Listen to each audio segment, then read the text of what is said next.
Hi guys, tonight we're slipping back to the first vineyards, before labels, cellars, corks, sommeliers, and that one friend who says they can taste wet limestone in everything. You're walking into a world where grapes grow wild on tangled vines, where clay jars sit half buried in cool earth, and where someone, somewhere, discovers that fruit juice left alone does something strangely magical. It fizzes, it warms, it changes the mood of a room. What kind of accident becomes a civilization's favourite ritual? What kind of drink follows humans from caves to temples, from farmyards to royal courts, from rough wooden cups to crystal glasses? So, before you settle into the story, take a moment to like the video and subscribe. And while you're getting comfortable, comment your location and your local time, because it is quietly lovely to imagine people all over the world drifting into the same old story under different skies. Now, dim the lights. You find yourself standing in a valley long before Europe knows what it will become. The air is cool at the edges, warm in the centre, as if the day has not quite decided whether to leave. Around you, wild grapevines climb through trees and thorny shrubs, curling themselves around branches with patient little tendrils. Their leaves are broad and rough beneath your fingers. Their fruit hangs in uneven clusters, some berries dark as the ink, some still green and sharp, some split open by birds or weather. The smell is not the polite scent of a modern wine shop. It is richer and messier. Crushed fruit, damp soil, bark, leaf mould, smoke from a distant fire, and the faint animal warmth of people living close to the land. You hear insects ticking in the grass. Somewhere, a bird gives a brief, irritated call, as if annoyed that humans have arrived and started touching everything. Near a shallow shelter of stone and wood, people gather fruit in woven baskets. They do not think of themselves as inventors. They are hungry. They are observant. They know which berries are sweet, which roots can be eaten, which mushrooms are best avoided unless the evening needs to become extremely surprising. The first wine is not born in a polished vineyard. It is probably born from forgetfulness, abundance, and a little bit of natural chemistry doing its usual quiet work. Grapes carry wild yeasts on their skins. When the skins break and the juice is exposed, yeast can feed on sugar and turn it into alcohol and carbon dioxide. No priest is required, no silver goblet, no velvet robe, just ripe fruit, a container, warmth, and time. Humans, to their credit, are very good at leaving things somewhere and then coming back later to see what happened. Perhaps you crouch beside a skin bag, a hollowed wooden vessel, or a clay-lined pit. The juice inside has darkened. A tiny bubbling tremor moves across its surface. It smells sweet, sour, earthy, and strangely alive. Someone tastes it. Their face tightens first, because fermented grape juice is not exactly fresh fruit. Then their eyes change. There is warmth in the chest, lightness in the head, a softening of worry.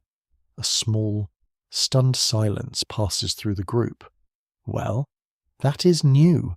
No one writes this moment down, of course. Writing has not yet arrived to turn everything into evidence and administrative burden. So the beginning of wine sits in the misty country between archaeology and imagination.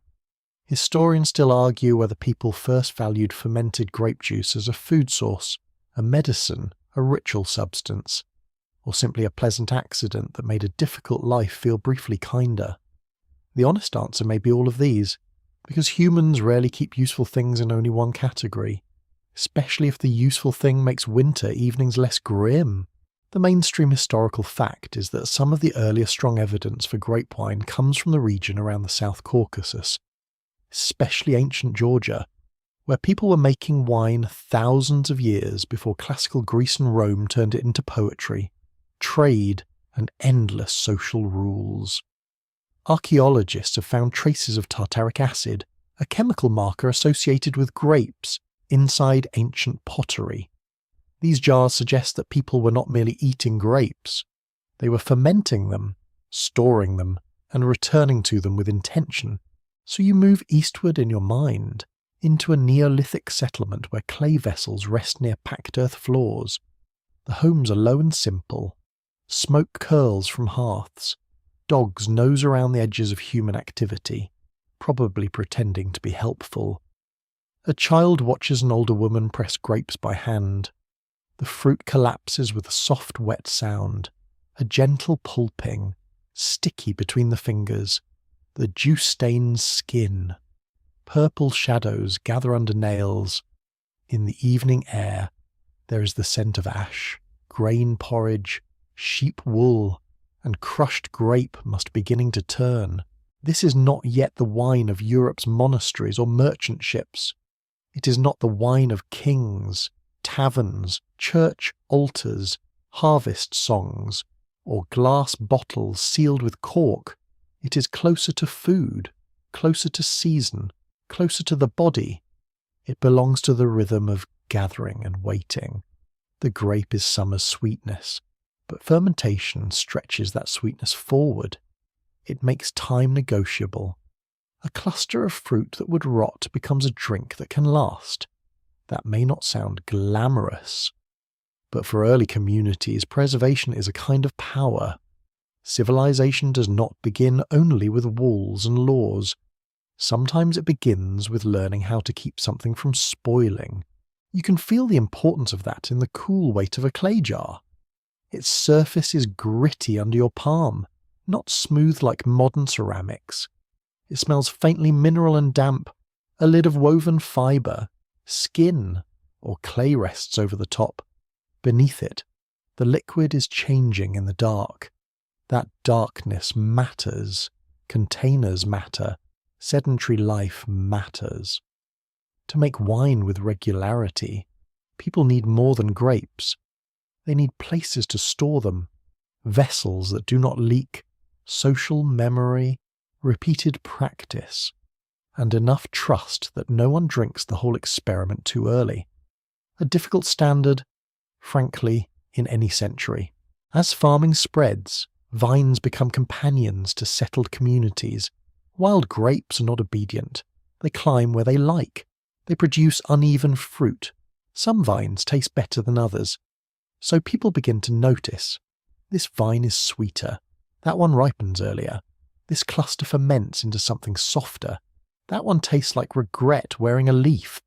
Over many generations, selection begins, not in the modern laboratory sense, with charts and stern lighting, but through hands, memory, taste, and habit.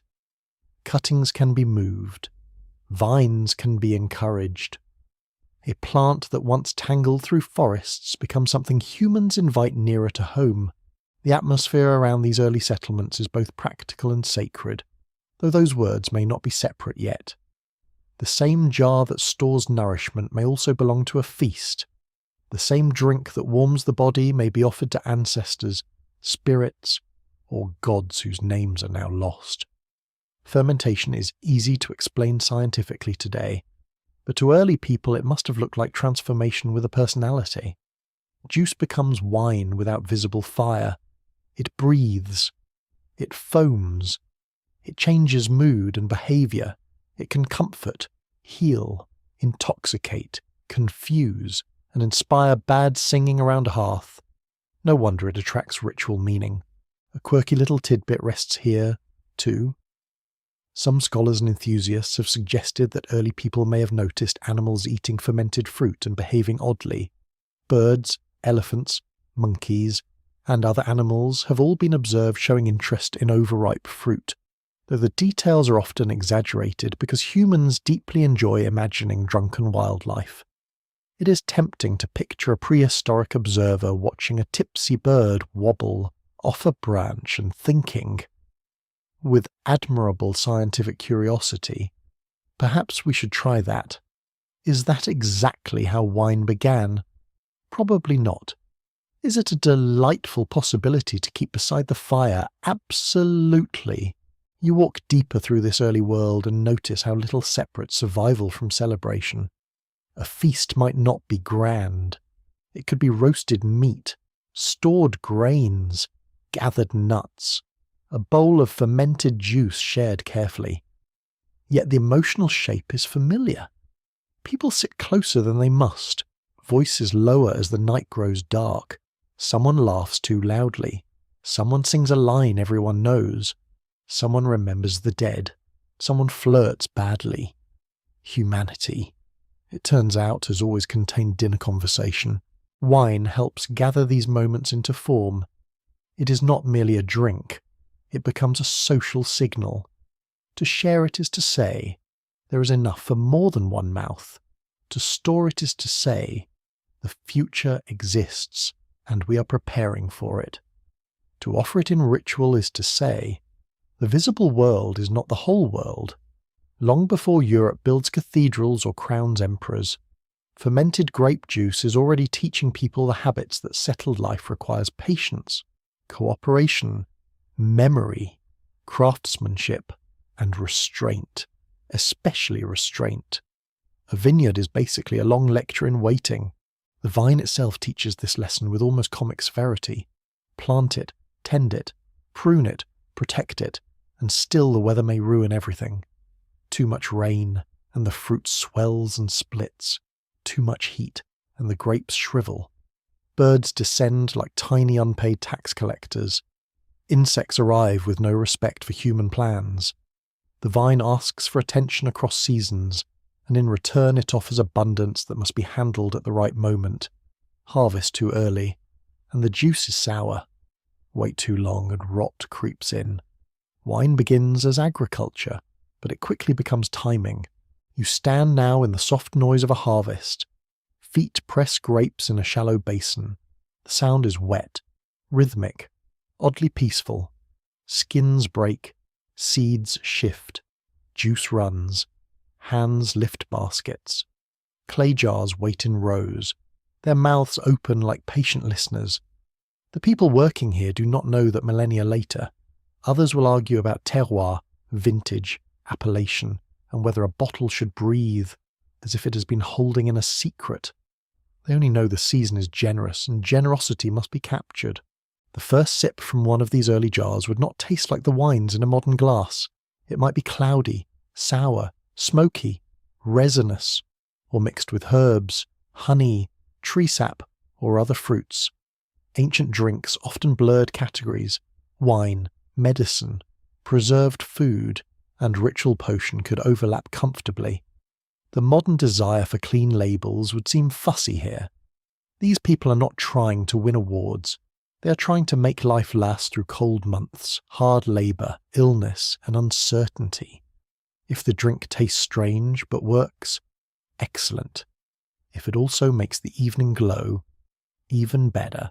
And gradually, across landscapes of stone, river, forest, and field, the knowledge travels, not as a single invention announced with trumpets, but as a habit carried by families, traders, migrants, and neighbours.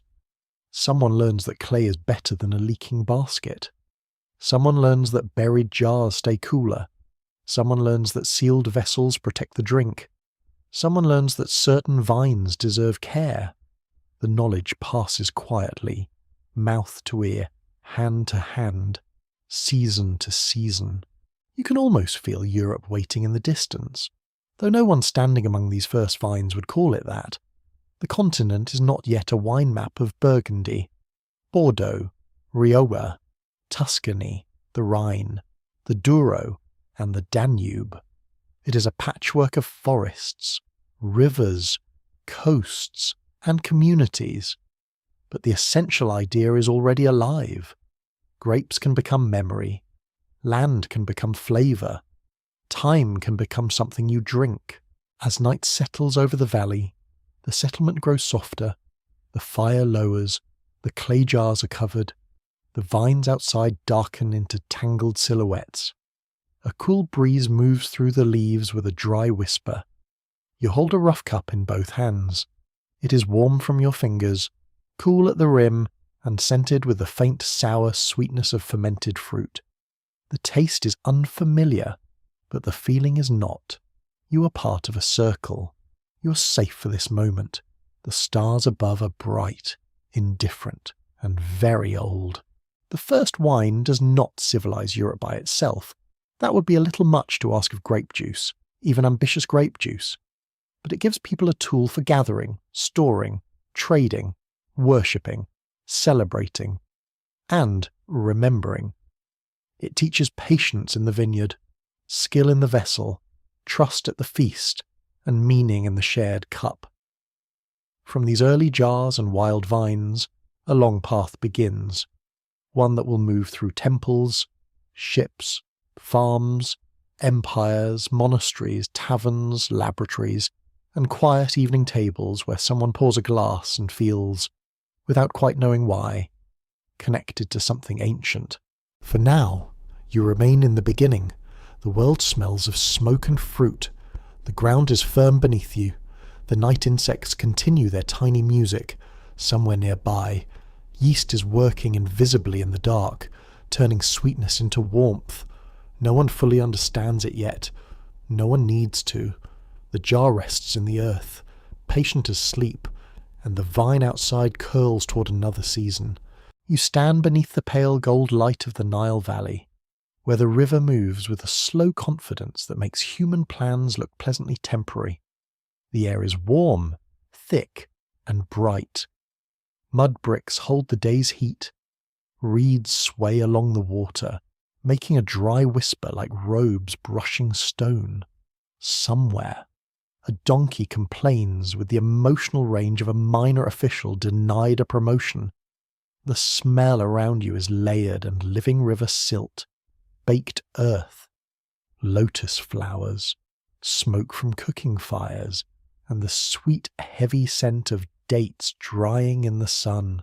Here, wine is no longer just a farmhouse wonder. It has become a marker of status, worship, trade, and distance. In ancient Egypt, beer is the everyday drink, nourishing and familiar, made from grain and shared widely across classes. Wine is different. Wine is rarer, more expensive, more closely tied to elites, temple rituals, and the royal household. If beer is the reliable neighbour who helps repair your roof, wine is the guest arriving in fine linen and pretending not to notice everyone staring.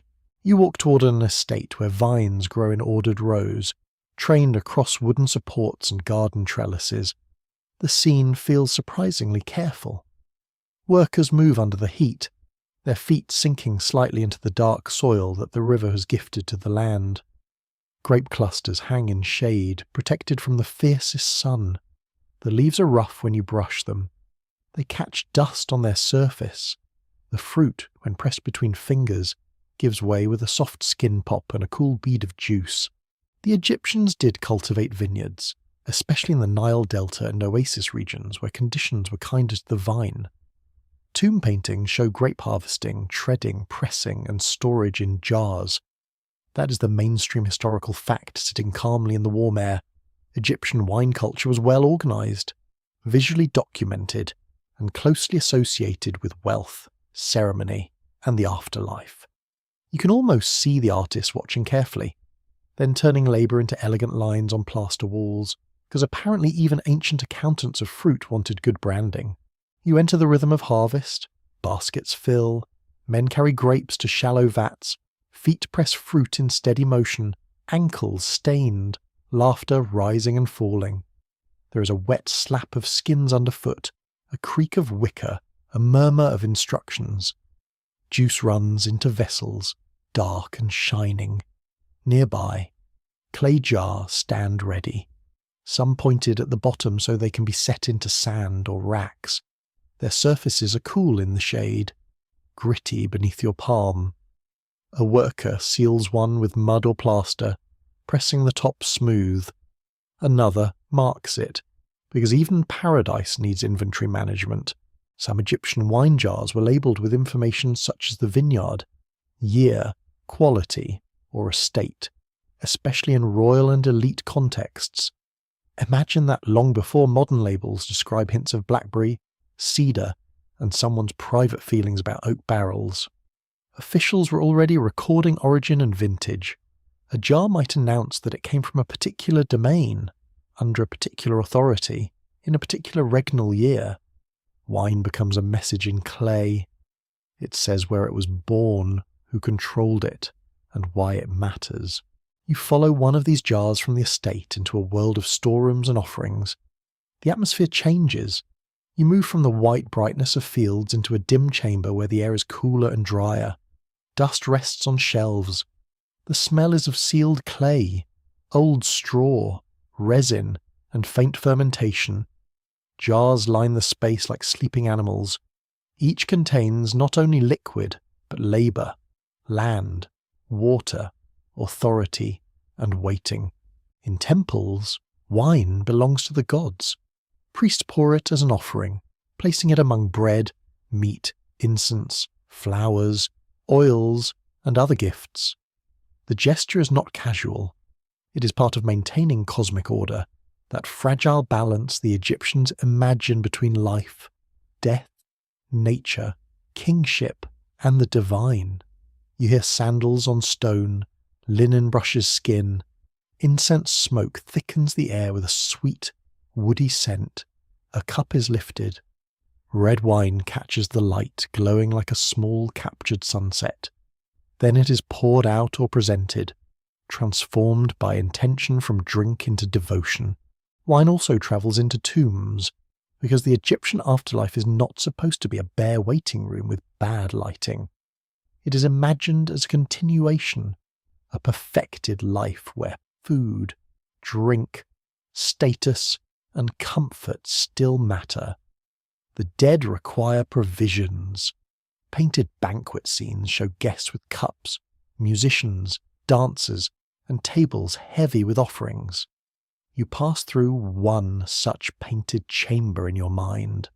The walls are alive with calm movement. A servant leans forward with a jar. Musicians pluck strings. The painted air seems filled with perfume, floral garlands, and warm oil.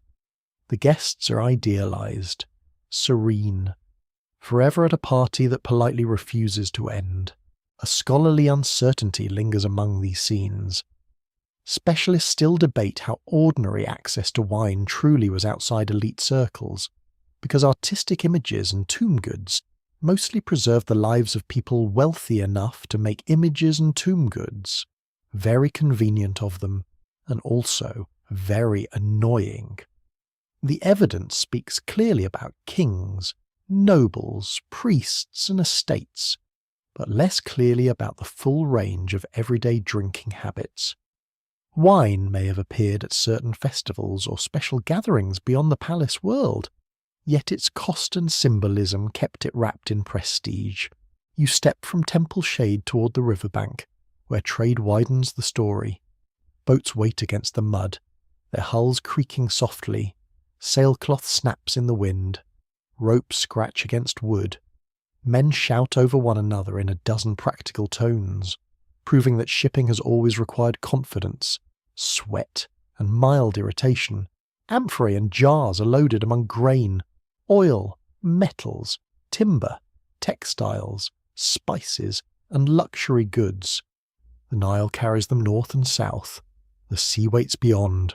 Across the eastern Mediterranean, wine becomes a traveller. The Phoenicians, master sailors and merchants from cities such as Tyre, Sidon, and Byblos, help spread vines, wine, amphorae, and drinking habits around the Mediterranean world. Their ships move along coasts and between islands, following stars, currents, ports, and profit. You stand on the deck of one of these vessels at dusk. The wood is warm beneath your bare soles. Salt dries on your skin. The air smells of pitch, rope, fish, cedar, and stored cargo. Amphorae sit wedged in place, their tapered bases fitting neatly into racks or soft packing. The sea slaps the hull with a patient, dark rhythm. Here wine is not only sacred, it is commercial, it is portable wealth. A good jar can travel farther than a spoken promise, and with less opportunity to embellish itself. Merchants know which ports want which goods, which rulers demand tribute, which harbours are safe, and which officials require a gift before remembering how helpful they are. Wine joins networks of exchange that connect Egypt, the Levant, Cyprus, Crete, Greece, and farther shores. It moves with languages, weights, measures, myths, sailors' jokes, and the occasional questionable bargain made at sunset. A quirky tidbit floats in this salty air. Some ancient wines were mixed or treated with ingredients that sound more like a medicine cabinet than a dinner menu. Resin, herbs, honey, seawater, spices, and even aromatic oils could be used in different places and periods to preserve, flavour, or ritualise wine. The ancient palate was bold. Modern drinkers may debate whether a wine is too earthy, while an ancient drinker might calmly sip something resinous, herbal, and salty, then declare it excellent for the stomach, the gods, and the general disappointment of being mortal. You watch a trader lift a small cup and taste from a newly opened jar. He rolls the liquid in his mouth, narrowing his eyes. Around him, scribes count goods, dock workers shift loads, and gulls scream like tiny lawyers. The wine is darker than watered river beer, sharper on the tongue, with a preserved sweetness beneath the sour edge. It warms quickly. It does not belong to one place anymore. Its identity is becoming a map. In Egyptian banquets, the cup can reveal both elegance and excess. Elite guests recline or sit in fine clothing, perfumed cones melting slowly on their heads in some artistic depictions, releasing fragrance as the evening grows warm. Whether those cones were real substances, symbolic objects, or artistic conventions has been debated for a long time, because history enjoys leaving tiny mysteries on people's hairstyles. You breathe in imagined perfume, lotus, wine, roasted meat, and oil lamps. Music trembles softly. Fingers tap time. The room glows with painted colour and polished surfaces. Yet wine also carries danger, and the Egyptians knew it. Texts and images could treat drunkenness with humour, warning, or moral concern. A cup opens the social world, but too many cups open the floor beneath you. That little truth needs no translation across centuries. You hear laughter turned loose and bright. A servant steadies a guest. Someone makes a remark that will be remembered by everyone except the speaker. Civilization advances, but the office party energy is already present. Still, the sacred cup remains the deeper current. Wine's red colour links easily to blood, vitality, danger, renewal, and divine power. In certain myths and rituals, red drink could carry intense symbolic force. The line between nourishment and offering grows beautifully thin. To pour wine is to create a bridge earth to God, living to dead, ruler to cosmos, host to guest, merchant to buyer. The same liquid can seal a transaction, honour a deity, comfort a mourner, impress a visitor, or decorate a feast with just enough luxury to make everyone sit up straighter. You move through an Egyptian storeroom at night. Outside, the Nile glimmers under stars. Inside, sealed jars hold their dark contents in silence. Their labels are dry beneath your fingertips. You feel the raised strokes, the marks of officials and estates. These containers make wine disciplined. They give it identity, authority, and memory. A jar can say, "This came from royal land. This belongs to a temple. This was prepared for the journey beyond death. This is not merely drink. This is order in liquid form." Then the sea wind returns. A Phoenician harbour flickers with lamps. Purple-dyed cloth hangs in shadowed stalls. Cedar beams are stacked near the quay. Sailors speak in low voices while checking knots. Wine jars are traded, copied, refilled, admired, and occasionally watered down by people with flexible ethics. The merchant world does not diminish wine's sacred aura, it spreads it. Every voyage gives the drink new meanings. In one port, it is a luxury from abroad, in another, an offering, in another, a habit of the wealthy, in another, a seed of future vineyards. By the time you settle beside the dark water, cup in hand, wine has become more than fermented grape juice. It has learned how to wear symbols. It can dress itself in gold, linen, clay, incense, salt, and royal ink. It can sit in a tomb and promise abundance. It can cross a sea and return as prophet. It can shine beneath temple lamps and make a human hand feel, for a moment, connected to powers too large to name. The river air cools. Reeds whisper. A boat knocks gently against its mooring. Somewhere a jar is sealed for a god, another for a noble, another for a ship that will leave with the dawn. You taste the wine and feel its warmth settle slowly, not as surprise now, but as ceremony. Around you, the old world breathes in grain, mud, perfume, salt, and stars. The cup is small, but the roots opening from it are wide. You step into Greece as evening gathers over whitewashed walls, tiled roofs, and hillsides silvered with olive trees. The air is dry, fragrant, and faintly dusty. Time clings to the slopes. Smoke from hearths drifts through narrow streets. Somewhere a goat bell clicks with the serious rhythm of a tiny philosopher. You hear sandals on stone, a vendor calling, a flute testing a few notes, and the sea breathing against a harbour not far away. Wine here has become conversation's favourite accomplice. It is not only poured, it is arranged, diluted, supervised, praised, feared, joked about, and surrounded with rules that make it feel almost civilized, which is always when humans are most likely to behave strangely. In the Greek world, wine belongs to meals, festivals, sacrifices, poetry, medicine, and household life. Yet its most famous stage is the symposium, the drinking party where men recline, cups pass from hand to hand, and ideas begin to loosen their sandals. You enter a courtyard house at dusk. Lamps are being lit. Their flames tremble in shallow clay bowls, throwing honey-coloured light across plaster and painted borders. The floor feels cool beneath your feet. Cushions are arranged along low couches. A large mixing bowl, the crater, stands at the centre like a quiet authority. Wine is poured into it, then water. This matters deeply. The Greeks usually drank wine diluted, often regarding undiluted wine as reckless, barbaric, or at least a choice made by someone preparing to embarrass their family. This is a mainstream historical fact in classical Greek symposium culture. Wine was commonly mixed with water and served in a structured social setting guided by customs, conversation, music, and hierarchy. The exact ratio could vary, and everyone had opinions because of course they did. A host or appointed leader might decide the strength of the mixture. Too weak, and the evening becomes moral instruction with snacks.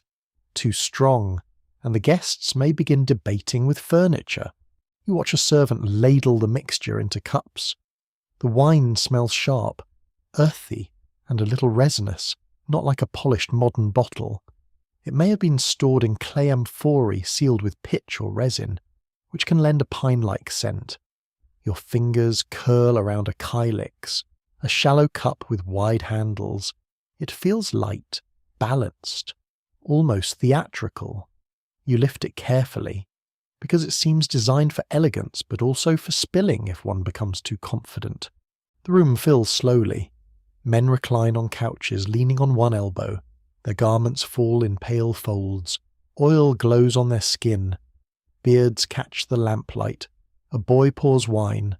A musician tunes the aulos, a double reed instrument whose sound can be sweet, piercing, and slightly nasal, like a duck that has studied melody. Perfume rises from hair and wreaths, myrtle, violets, and ivy may circle heads, because a drinking party apparently benefits from light gardening. At the heart of all this, it's Dionysus, god of wine, theatre, ecstasy, masks, vines, and those alarming moments when order relaxes its grip. He is not a tidy god. He brings joy and danger together, which is precisely why he matters. Wine, in Greek imagination, is a gift that can soften grief, sharpen pleasure, and dissolve ordinary boundaries, but it can also unmake judgment. Dionysus offers release, not paperwork. Nobody invites him hoping for moderation and a balanced committee report. You move among the reclining guests as the first cups are lifted, a libation is poured, a small offering to the gods. The liquid darkens the floor or a special vessel with a soft splash. Words of prayer rise and fall, then the drinking begins. At first, the atmosphere is measured. Someone recites poetry from memory. Someone responds with a clever line. The lyre begins, gentle and bright. Outside, the night air cools the courtyard, carrying the smell of dust, fig leaves, and distant seawater. The symposium is not merely a party. It is a school of status. Who reclines where, who speaks, who serves, who performs, who jokes, who listens. All of it reveals rank and training. You learn how to hold a cup, when to sing, how to praise a poem, how to insult someone without starting a feud, a skill humanity still has not fully mastered. The educated guest is expected to enjoy himself without collapsing into chaos. The ideal is balanced pleasure guided by self-command. Yet the room is never as balanced as it claims. Wine does its work. Voices warm, laughter grows. A guest quotes Homer with solemn grandeur, then forgets a line and coughs as if the poet himself has betrayed him. Another argues that courage is the highest virtue. While lying comfortably on cushions and accepting refills, philosophy, poetry, flirtation, politics, and teasing blend in the lamplight. You feel the softness of woven fabric under your palm. You smell roasted fish, olives, bread, cheese, and diluted wine. The night becomes edible, drinkable, talkative. A quirky tidbit arrives in the form of a game called Kottabos. Guests fling the dregs of wine from their cups at a target, often with hopes of displaying skill, charm, and romantic confidence.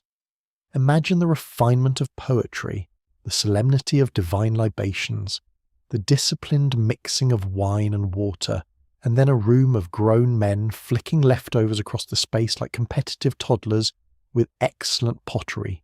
The splash, the cheers, the clatter of a target all become part of the evening's music. Kottabos could be playful, flirtatious, and oddly prestigious. A skilled throw might be dedicated to a beloved person. The gesture says, in effect, I admire you so much that I'm hurling wine sediment in your honour. Romance has worn many costumes. Some painted cups even show scenes of the game, preserving the lively absurdity of refined messiness. As you sit there, watching a droplet arc through lamplight, you understand something important about wine in Greece. It makes culture graceful, then reminds culture that it still has elbows. Historians still argue whether the symposium should be understood mainly as an aristocratic institution of elite male bonding, a wider cultural practice with many local forms, or a literary ideal polished by writers who had their own agendas. Much of what survives comes from poetry, philosophy, drama, painted pottery, and later commentary. These sources are rich, but they are not neutral windows. They are more like beautifully decorated doors, and some of them are locked. The role of women is especially complex. Citizen wives usually did not participate in the symposium as equal drinking companions, yet female musicians, dancers, servers, and hetairai could be present.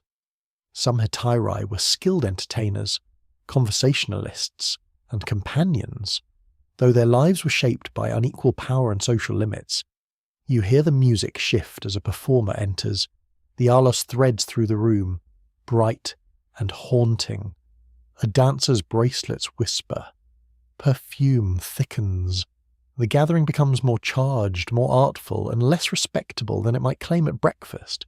Wine also belongs beyond private houses. You find it in festivals honouring Dionysus, where theatre grows under his sign. Tragedy and comedy bloom in the civic spaces of Athens, connected to ritual, competition, and collective attention. The audience sits under open sky, hearing stories of kings, gods, families, pride, grief, and absurd human mistakes. Wine is not simply fuel for amusement. It is part of a larger Dionysian world, in which masks reveal truths, and controlled disorder allows a city to see itself. In ordinary religious life, wine is poured in sacrifice. It gleams on altars beside barley, incense, and animal offerings. The smell of roasting meat rises into the air. Smoke stings your eyes. Priests move with practiced seriousness. Citizens gather, talk, pray, and eat. A libation can mark beginnings, agreements, departures, meals, and remembrance. The cup becomes a gesture, a small act of connection between mortal uncertainty and divine appetite. The gods, naturally, receive the first taste. They have excellent legal representation in ritual matters. Greek medicine also gives wine a practical reputation. Physicians discussed wines as warming, drying, nourishing, or useful in mixtures, depending on type and patient. Wine might carry herbs, clean wounds, aid digestion, or strengthen the weak, though one should be cautious about imagining ancient prescriptions as cosy wellness advice. A Greek doctor could be observant, intelligent, and still recommend things that would make a modern pharmacist blink slowly. Even so, wine sat close to health, diet, and the management of the body. You wander to a hillside vineyard in the morning light. The soil is stony underfoot. Cicadas rasp in waves, loud enough to feel almost visible. Vines are lower and rougher than the neat rows in a postcard fantasy. Their trunks twist like old hands. Grapes ripen under a hard sun. Farmers know the mood of slopes, winds, and seasons. Greek colonies and trade help spread vines across the Mediterranean, and different regions gain reputations for distinctive wines. Islands, coasts, and inland valleys all send their jars outward. Wine becomes local pride with handles.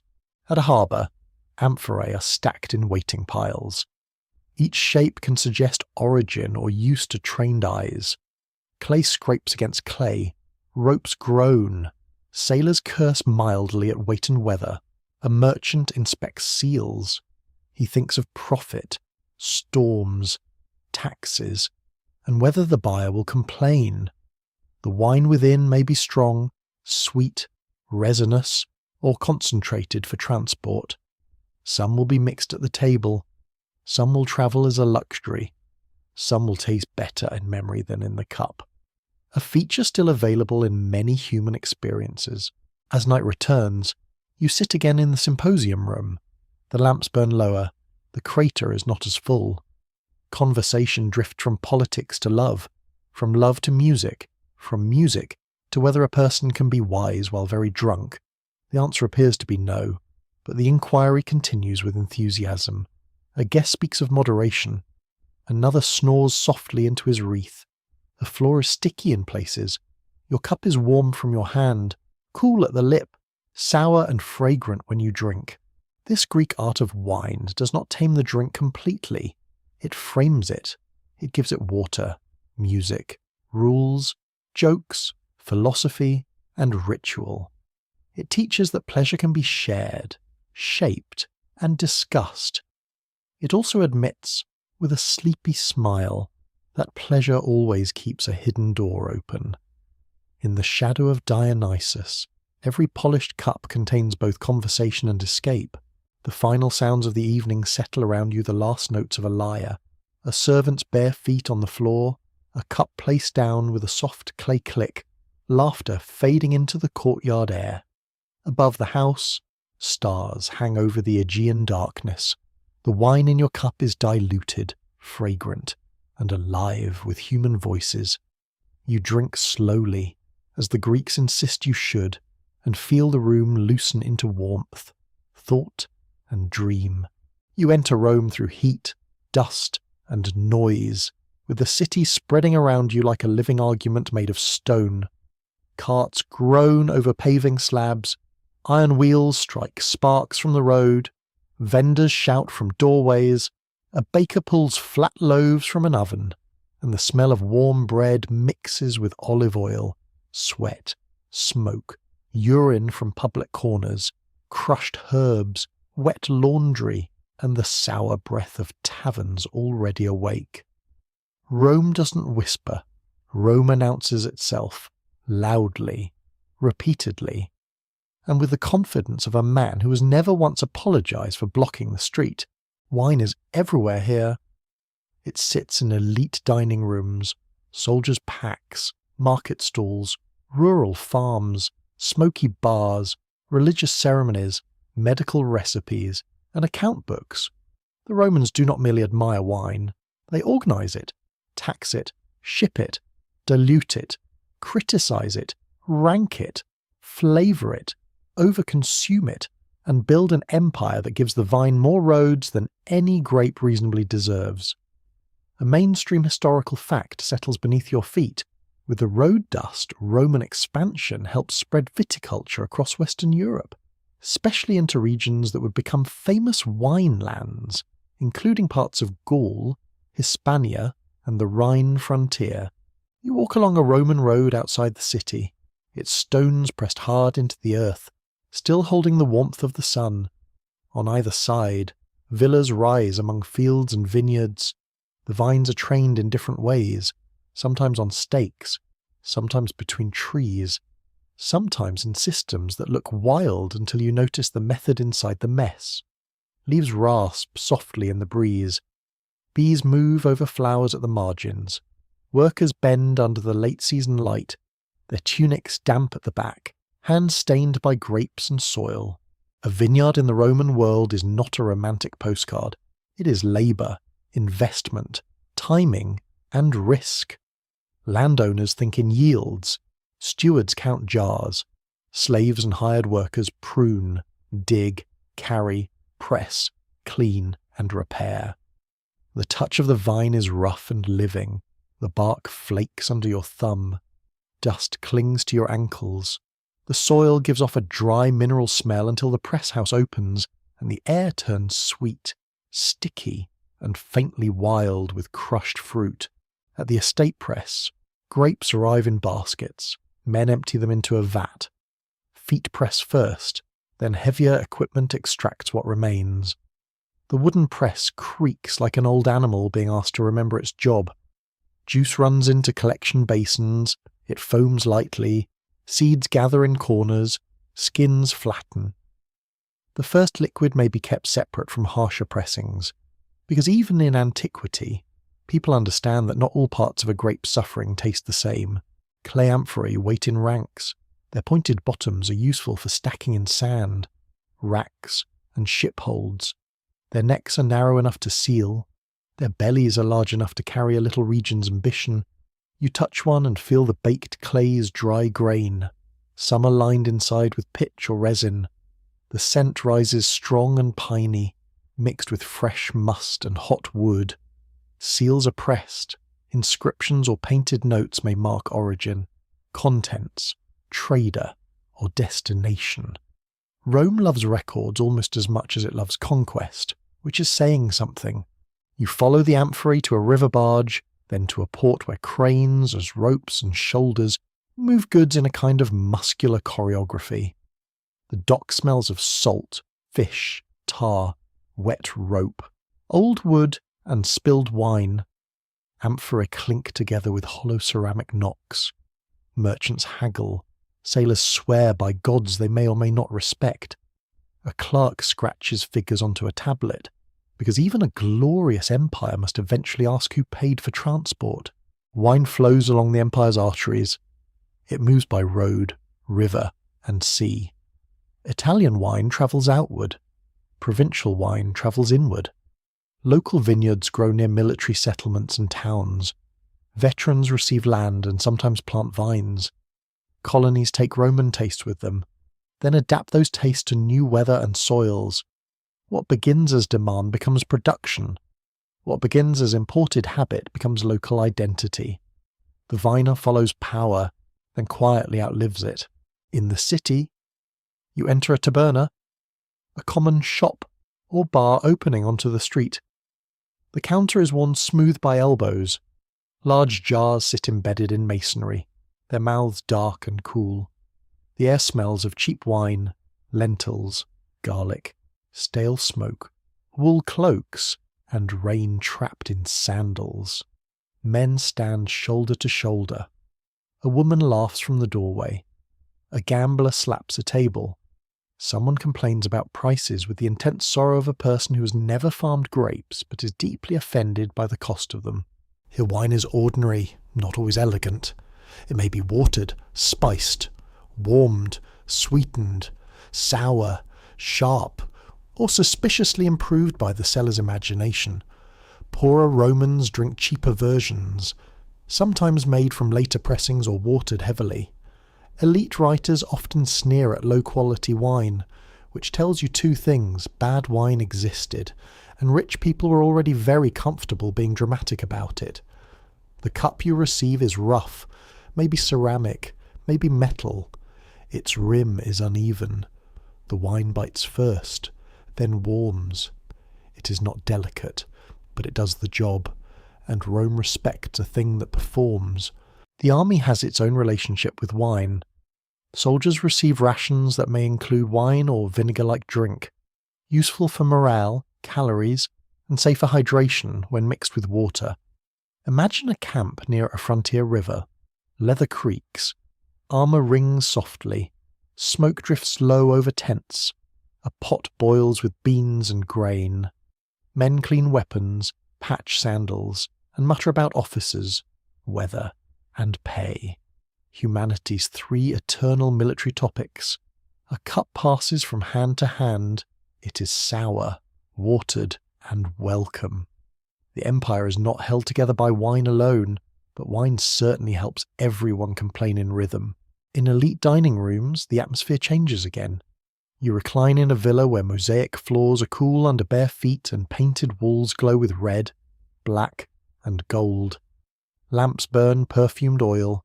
Slaves move quietly between couches. Platters arrive with fish, olives, eggs, dormice in certain fashionable circles, sauces, fruit, and sweets. The wine is mixed in careful proportions, poured by attendants, and discussed by guests who have decided that a cup is not truly enjoyable unless it can also support an opinion.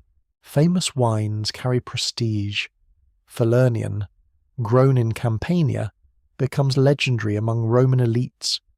Literary sources praise it as powerful, age-worthy, and expensive. Certain vintages gain almost mythic status. One quirky tidbit is the famous Opimian wine, linked to the consulship of 121 BCE, remembered by Roman writers as an extraordinary vintage. Stories claimed bottles or jars of it survived for astonishing lengths of time, though one suspects that drinking extremely ancient wine may have involved more ceremony than pleasure. There is confidence, and then there is sipping something old enough to have political memories. Roman taste can be startling. Wines might be flavoured with herbs, spices, honey, resin, seawater, or concentrated grape syrup. Some sweetening practices involved boiling grape must down into thick syrup such as de frutum or sapa. A darker curiosity sits here. Such syrups were sometimes prepared in lead vessels, and some scholars have explored whether lead contamination affected Roman health. The idea has often attracted dramatic claims, as if the entire empire stumbled because dessert wine had poor kitchen supervision. Reality is more cautious, but the detail remains wonderfully strange. Scholars continue to debate how much wine the average Roman consumed day by day, because surviving evidence is uneven and often filtered through elite texts, legal documents, archaeological finds, and idealized complaints. Estimates vary depending on class, region, age, gender, urban access, and whether one counts heavily diluted drink. Rome leaves mountains of traces, but not always the exact answer you want. History behaves like a host who pours generously, then hides the label. Religious life also keeps wine close. Libations are poured to gods, household spirits, and the dead at a domestic shrine. You see a small offering made in a corner of the home. The room is quiet. A flame trembles. A few drops fall from a cup with soft taps, darkening the surface below. The gesture is intimate, almost tender. In public rituals, wine joins incense, prayers, animals, garlands, and civic display. A city that governs millions still bends toward the old habit of pouring liquid for unseen powers. You wander through Pompeii, where taverns, vineyards, dining rooms, and wall paintings preserve the texture of Roman wine culture with eerie clarity. The streets are narrow. Stepping stones lift your feet above old run-off channels. Frescoes show vines, cups, banquets, and gods. Shops open toward the road. In one painted scene, customers argue over service, proving that no eruption, empire, or sacred tradition can erase the ancient drama of people being difficult in bars. The countryside around such towns reveals another layer. Wine is business. Landowners calculate profit against grain, olives, livestock, and labour. Agricultural writers give advice on vine planting, pruning, pressing, storage, and estate management. Their tone can be practical, stern, and confident, as if vines are disobedient employees who would improve if they read more instructions. You walk past a steward inspecting jars, his face serious. A leaking amphora is not romance. It is lost money. In provinces, local tastes reshape Roman habits. In Gaul, amphorae pile up in archaeological deposits, signs of massive importation and later local production. In Hispania, vineyards flourish under Roman systems of agriculture and trade. Along rivers, wine reaches frontier settlements and market towns. The drink becomes a Roman signal, but also something provincial communities make their own. A cup in a distant town may carry imperial fashion, local soil, and a tavern keeper's personal decision to stretch the supply with water. Culture spreads grandly, then gets negotiated at the counter. By late afternoon, you stand beside a warehouse near the Tiber. The river is brown and busy. Barges drift between quays. Porters strain under loads. The sun flashes on water, then disappears behind stacked goods. The whole city smells warm, human, and endlessly active. Amphorae from many places rest in heaps and rows, some empty, some sealed, some broken into sherds that will become part of the city's ground. Rome consumes so much that even its trash becomes landscape. You lift a cup as evening thickens. Around you, wine exists in every social register. It is cheap comfort and elite performance, army ration and sacred offering, medicine, commodity, tax object, farm product, dinner companion, and literary obsession. It travels farther because roads exist. Roads exist because empire demands movement. Empire demands movement because Rome is hungry for grain, oil, soldiers, taxes, luxury, and control. Wine slips into all of that, not as decoration, but as a daily technology of belonging. The cup is cool now. The city's noise lowers but never vanishes. A dog barks. A cart rattles. A singer tries a line in the distance and abandons it wisely. You taste watered wine, slightly rough, slightly sweet, with a resin shadow at the edge. It carries sunlit slopes, pressed fruit, clay jars, river barges, soldiers' camps, shop counters, villa couches, and small offerings at household shrines. Rome has taken the vine and given it roads, markets, law, appetite, and scale. The night settles over tiled roofs and crowded streets. Lamps appear one by one.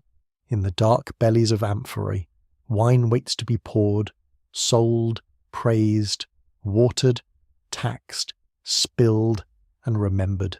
The empire is vast, restless, and very sure of itself. The cup in your hand is modest, but it knows the way through every gate.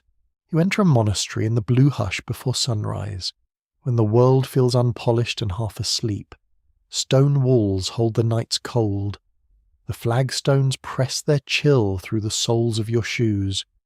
Somewhere in the dark, a bell begins to ring, slow and plain, each note moving through corridors like a hand smoothing linen. The sound is not dramatic. It is steady, patient, and impossible to argue with, which is very much the monastic style.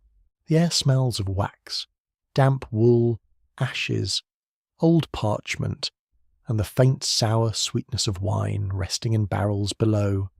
Outside, vines cling to a slope silvered with mist. Their bare winter canes look like handwriting scratched across the earth. In warmer months, leaves will spread and grapes will swell, but now the vineyard sleeps under frost, while the monks rise for prayer as if sleep were a negotiable arrangement. Here wine takes on a quieter authority. It is no longer only a drink of feasts, trade, and clever conversation.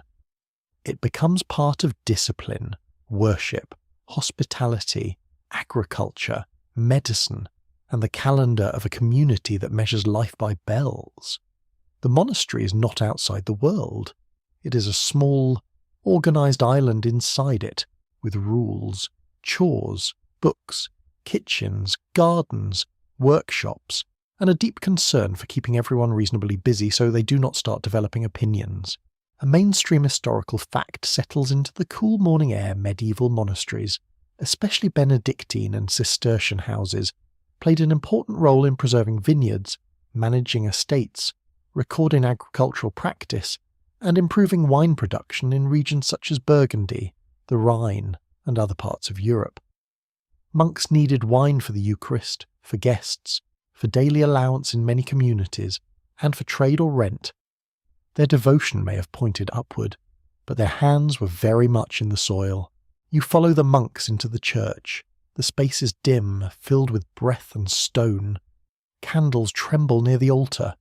Voices begin to chant in Latin, low and even, not hurried, not decorative, more like water moving beneath ice. The sound gathers in the arches and returns softened.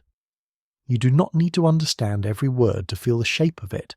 The chant makes time slow down, which is convenient, because monastery time has many duties and very little interest in your personal preferences.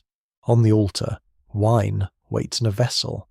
In Christian ritual, wine becomes sacred through the Eucharist, joined to memory, sacrifice, and presence. Its use is not optional decoration.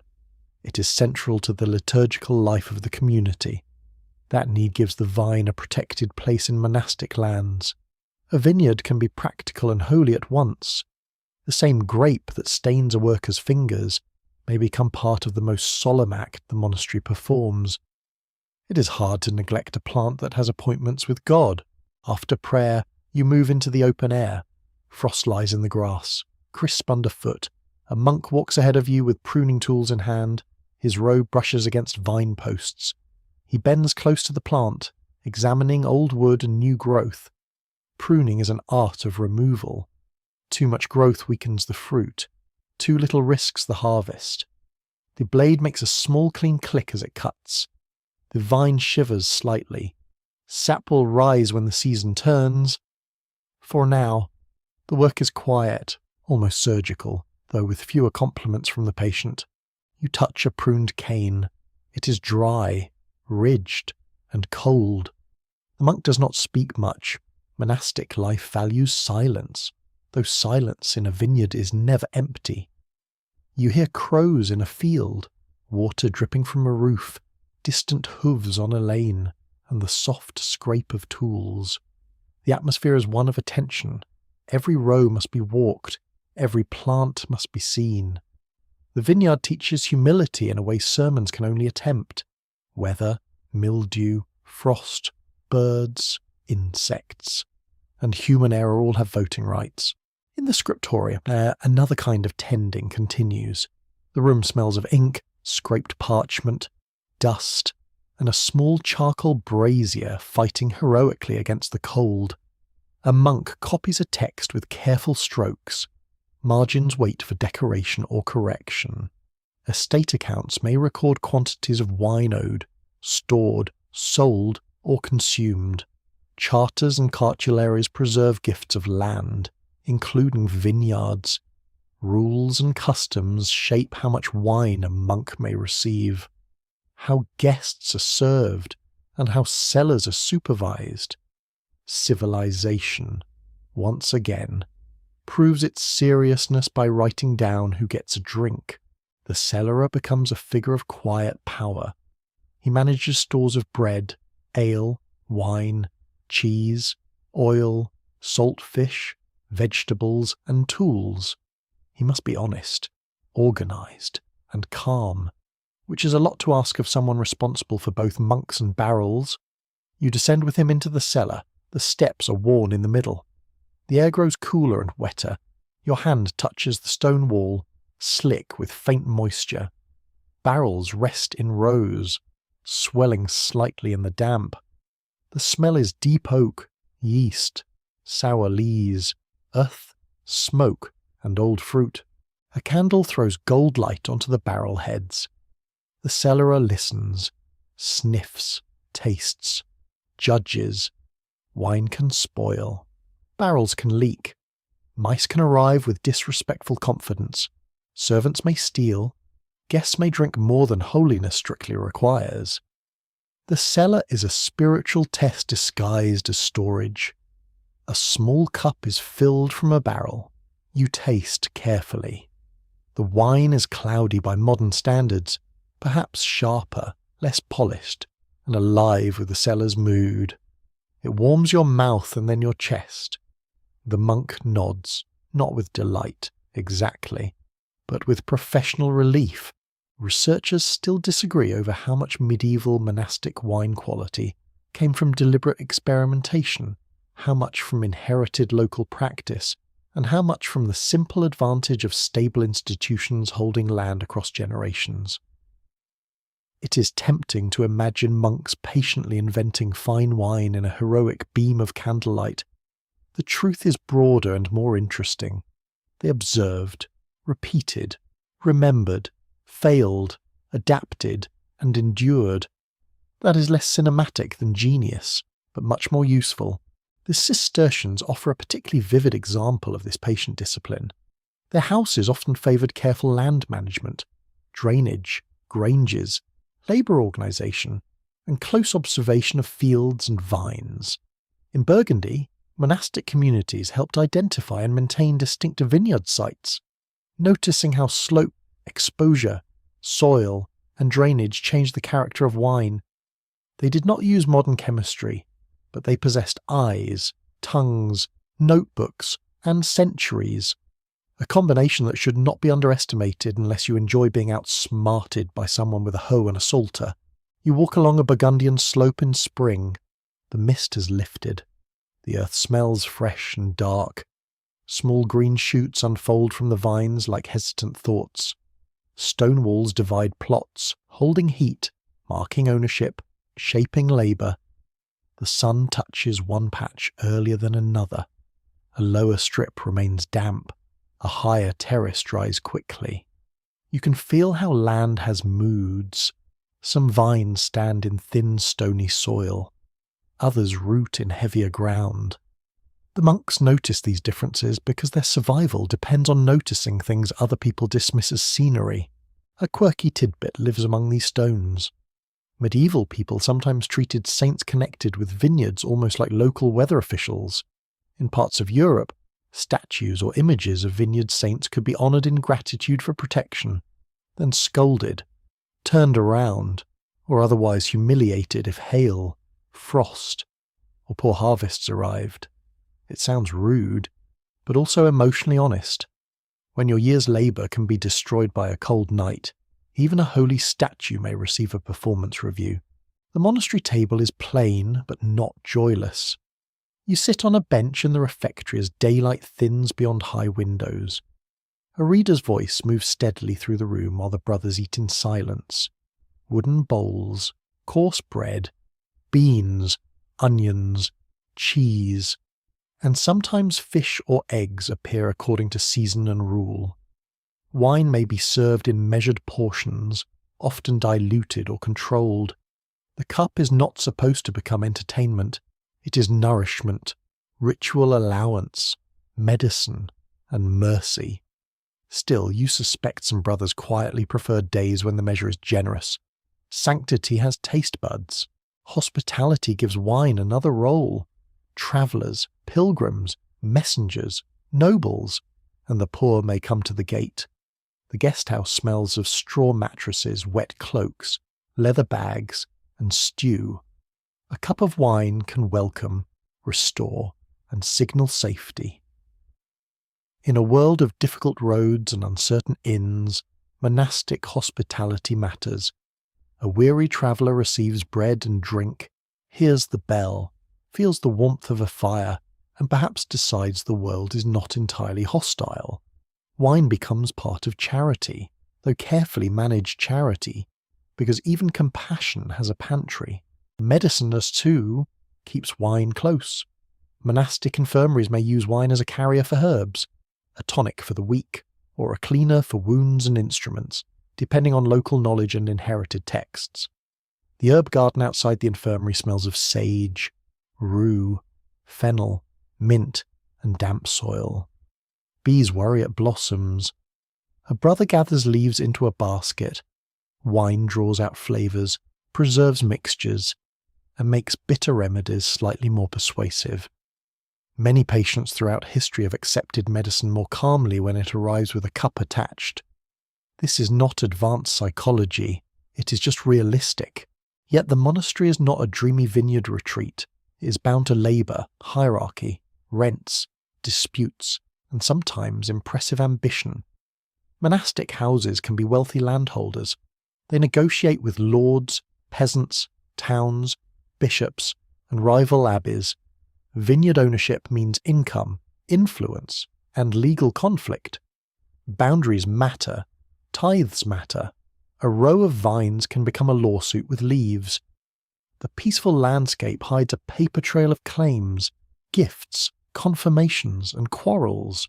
Humans can make even grapes argumentative. Autumn brings the monastery to a fuller pulse. The harvest begins under a sky washed clean by cool light. Bells call, carts creak, baskets fill. Grapes are clipped and carried. Wasps hover drunkenly around broken skins. The smell of ripe fruit thickens the air, sweet and dusty. Hands grow sticky. Robes are hitched up for work with limited elegance. Lay brothers, hired labourers, tenants, and monks move through the rows. The quiet community becomes busy, almost festive, though no one would describe it as a party unless they had a very low threshold for excitement. In the press house does the grapes surrender. Juice runs dark into tubs. The floor is slick. The wooden beams groan under pressure. Steam rises from tired bodies in the cool air. Someone laughs softly when a basket tips awkwardly. Someone mutters a prayer over a stubborn press screw. Work and worship lean into each other until they're hard to separate. The vintage becomes a year made liquid, holding spring frost, summer heat, August storms, human labour, and the strange kindness of a plant that prefers difficult slopes. Night returns to the monastery. The last light leaves the vineyard.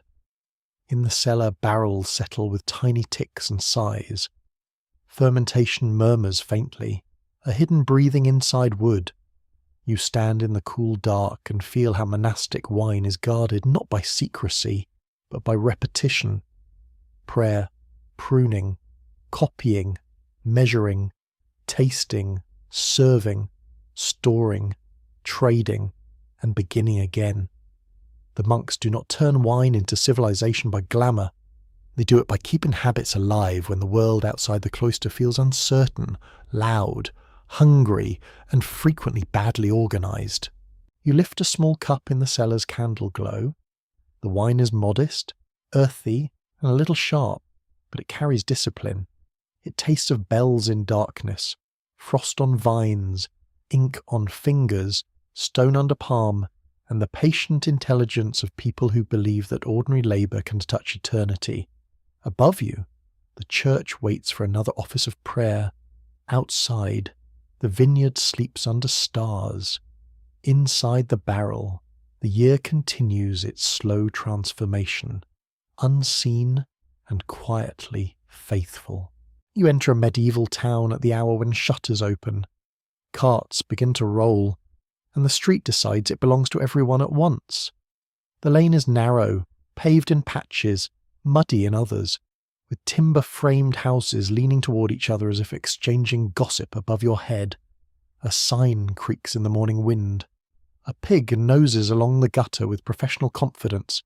Church bells sound across roofs, joined by hammering hoofbeats, barking dogs, sellers calling prices, and someone loudly accusing someone else of cheating over onions. The air is crowded with smells: fresh bread, damp straw, horse sweat, smoke from charcoal braziers, leather from a shoemaker's stall, fish from the market, making no effort to be subtle. And beneath it all, from dark doorways and low cellars, comes the sour fruity scent of wine being drawn, spilled, warmed, watered, and sold. This is not the quiet discipline of cloisters or the polished ease of noble halls. This is town wine, noisy, public, taxable, suspicious, comforting, and very good at starting conversations nobody asked for. You pause outside a tavern. Its sign is painted with a bunch of grapes, a saint, a barrel, or perhaps a symbol only the locals understand after 2 cups. The doorway is low, so you bend slightly to enter. Inside, the room is dim even in daylight. Smoke drifts near the rafters. Rushes on the floor hold the smells of spilled drink, boots, herbs, and yesterday's decisions.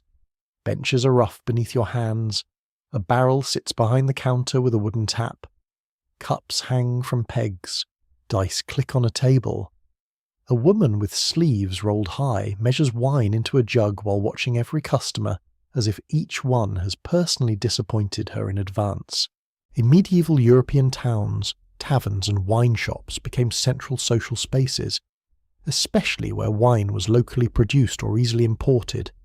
They served travellers, labourers, merchants, craftsmen, students, clerks, pilgrims, and respectable people who planned to remain respectable for approximately 1 cup. Wine was sold in many ways by the pitcher, by the cup, by the barrel in private cellars, at market stalls, and in regulated houses. Town life gave wine a new stage. It became less about estate identity and more about access, price, credit, argument, and ordinance. A mainstream historical fact sits squarely in this smoky room. Medieval authorities often regulated the sale of wine through taxes, price controls, quality rules, licensing, and measures, because wine brought revenue and also caused trouble if left entirely to human enthusiasm. Kings, bishops, lords, and town councils all found ways to collect money from the trade. Duties at gates, tolls at bridges, market fees, import taxes, and retail licenses could all attach themselves to a cask before anyone even tasted it. Wine was liquid pleasure. Yes, but also liquid paperwork. Very medieval, very on brand. You watch a town officer enter with measuring rods and a face built for suspicion. He inspects a jug, checks the volume, glances at the barrel, and asks questions in the flat tone of a man who has heard every excuse since Pentecost. The tavern keeper smiles politely, which is how war begins in small rooms. Measures matter. A short pour cheats the customer. A watered wine cheats both customer and tax collector. A mislabeled vintage insults public order, which in a medieval town is already balancing on one tired donkey. The wine itself varies enormously. Some is local, fresh, pale, and sharp. Some is imported in heavy casks from famed regions. Some is sweetened, spiced, heated, or blended. Some is respectable. Some taste like a barrel once dreamed of fruit and then lost interest. You lift a cup. The rim is thick and slightly chipped. The liquid smells acidic, earthy, perhaps a little smoky from storage. It touches your tongue with brightness, then a rough edge. It is not elegant, but the room accepts it. Nobody here is searching for delicate notes of violets. They are searching for warmth, company, courage, relief, and perhaps an excuse to avoid going back to work. Outside, the market swells. Wine arrives by cart in barrels secured with ropes. Wheels sink into mud. Teamsters shout at horses. Coopers inspect hoops, tapping wood with mallets. Merchants argue near weighing beams. A clerk marks accounts on a wax tablet or parchment roll. The barrel is a miracle of utility, strong enough to roll, large enough to store, and awkward enough to remind everyone that commerce is mostly controlled in convenience. Touch the wood, and you feel damp grain, iron bands, and a faint sticky trace where wine has seeped. The wine trade binds towns to countryside and distant ports. In England, imported wines from Gascony became deeply important across the Middle Ages, especially under the Plantagenet connection to southwestern France. Barrels moved through Bordeaux and across the Channel, then into London, Bristol, and other towns in northern Europe, where grapes struggled in many climates. Imported wine carried prestige and profit. In wine-growing regions, towns depended on surrounding vineyards, local harvests, and seasonal flows of labour. A cup in a tavern might contain local hillside weather or the politics of a sea route. Not bad for something served beside a stew with questionable turnips. You walk toward the town gate, where officials collect tolls. The gatehouse smells of cold stone, wet rope, animal hide, and smoke. A line of carts waits. Drivers slap their arms against the chill. A guard peers into loads. The tax on wine can be a serious matter, because town finances are never as romantic as town skylines. Walls need repairing. Watchmen need paying. Bridges collapse unless money persuades them otherwise. Wine helps fund civic life, and civic life helps protect wine merchants. It is a cosy arrangement, provided you enjoy being charged at every boundary. Inside the walls, guilds and merchant groups shape trade. Vintners may organise, negotiate privileges, and defend their interests. In some towns, official tasters or appointed inspectors examine wine quality. You can imagine them entering a cellar with solemn importance, as if judging souls at the last day, except with cups. They sniff, sip, compare, and declare whether a barrel may be sold. The task is practical, but also deeply human. Give someone authority over flavour, and they will eventually develop an expression. Medievalists still argue over how much tavern culture encouraged disorder, compared with how much it simply made ordinary sociability visible to authorities who preferred silence, obedience, and early bedtimes. Court records mention fights, debts, gambling, insults, and illegal sales, but such records naturally preserved trouble more faithfully than to peaceful evenings. 1,000 quiet cups leave little evidence. One man shouting at a baker while wearing someone else's hat may end up immortalised in legal memory. History has a talent for saving the awkward parts. The tavern is also a place of news. You sit near a table where a travelling peddler tells of a poor harvest, a new tax, a noble wedding, a shipwreck, a saint's feast, a war rumour, and a monstrous fish seen near a bridge. The listeners lean in. Cups pause halfway to mouths. Information moves with wine because people loosen when they drink, and because taverns gather strangers who carry distant fragments. Some stories are true, some are improved, some have been improved so thoroughly they should be given new parents. A quirky tidbit appears during festivals and civic celebrations. In some medieval and early modern towns, public conduits or fountains could run with wine during royal entries, coronations, or major festivities. Imagine a crowd pressing into a square as officials arrange a display of generosity. Wine flows where water usually runs. People cheer. Cups, bowls, hats, and probably a few extremely optimistic shoes appear. It is political theatre made drinkable. The ruler says, "See how abundant and gracious I am." The crowd says, "Absolutely," and also, "Please, keep pouring." But wine in town can turn suspiciously sacred as well. You pass a small chapel near a busy crossing where candles flicker before an image of a local saint. A woman whispers that a spilled cup once cured a fever.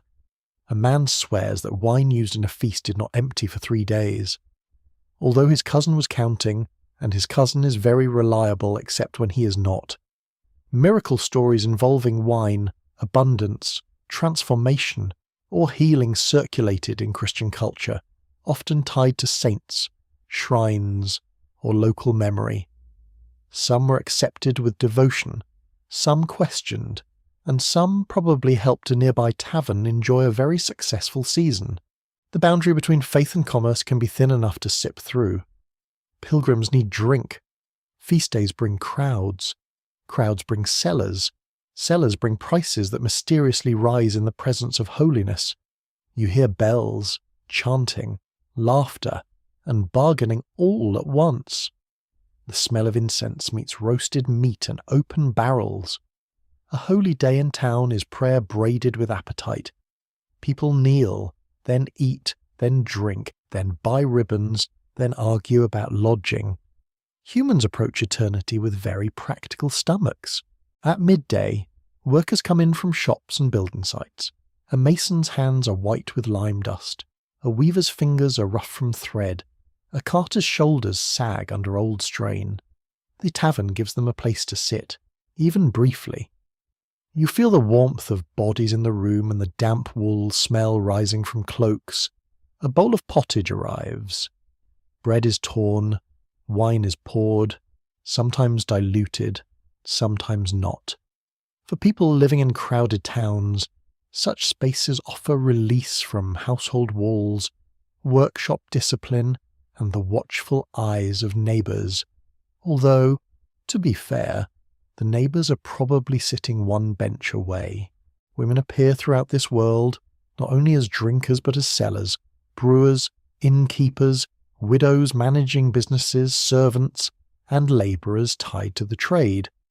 Records in many places show women involved in retail drink economies, though legal status and local custom shaped what they could own, sell, or defend. You see a widow behind the counter calculating credit in her head faster than a clerk with ink. She knows who pays, who delays, who lies beautifully, and who should not be served strong wine near dice. Her tavern is not chaos. It is management under smoke.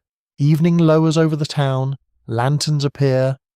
The street outside grows slick with mist. A watchman passes, staff in hand, calling the hour. In the tavern, the tone changes. Day labour becomes night talk. Songs begin softly, then louder. A fiddle scrapes. Someone keeps rhythm by tapping a cup. A student in a stained robe quotes Latin to impress a person who does not care. 2 merchants bend over accounts, their voices tight. A pilgrim sleeps with his head on folded army and the fire pot sending sparks into the smoky dimness. You understand now why authorities feared and needed these places. Taverns collect thirst, rumour, credit, politics, loneliness, celebration, and resentment under one roof. They sell comfort by the measure. They convert grapes into revenue, stories, friendships, debts, and occasional bruises. They make the town audible to itself. The wine cup passes through hands that rarely appear in royal chronicles. Porters, seamstresses, apprentices, sailors, widows, masons, clerks, cooks, carters, and travellers whose names vanish with the road dust. Near closing, the tavern keeper wipes the counter with a cloth darkened by use. Barrels settle in the corner. The floor is sticky underfoot. Outside, rain begins, soft at first, then steadier, ticking on shutters and running from eaves. The town smells cleaner for a moment, though only a moment. You step beneath the doorway and feel cool night air touch your face. Behind you, cups clink one last time. Ahead, the church tower stands black against the cloudy sky. Wine in the medieval town is not quiet, not pure, not always noble. It is civic. It pays tolls, fills cups, funds walls, tempts officials, blesses feast days, irritates moralists, nourishes rumours, and gives ordinary people a room where the day can loosen its grip. You hold its taste a little longer on your tongue, sharp and warming, while the rain softens the street and the tavern sign creaks gently above you. You arrive at a royal court in the late afternoon, when candlelight begins to compete with the last clean brightness from tall windows. The floors are polished enough to reflect shoes, hems, and ambition.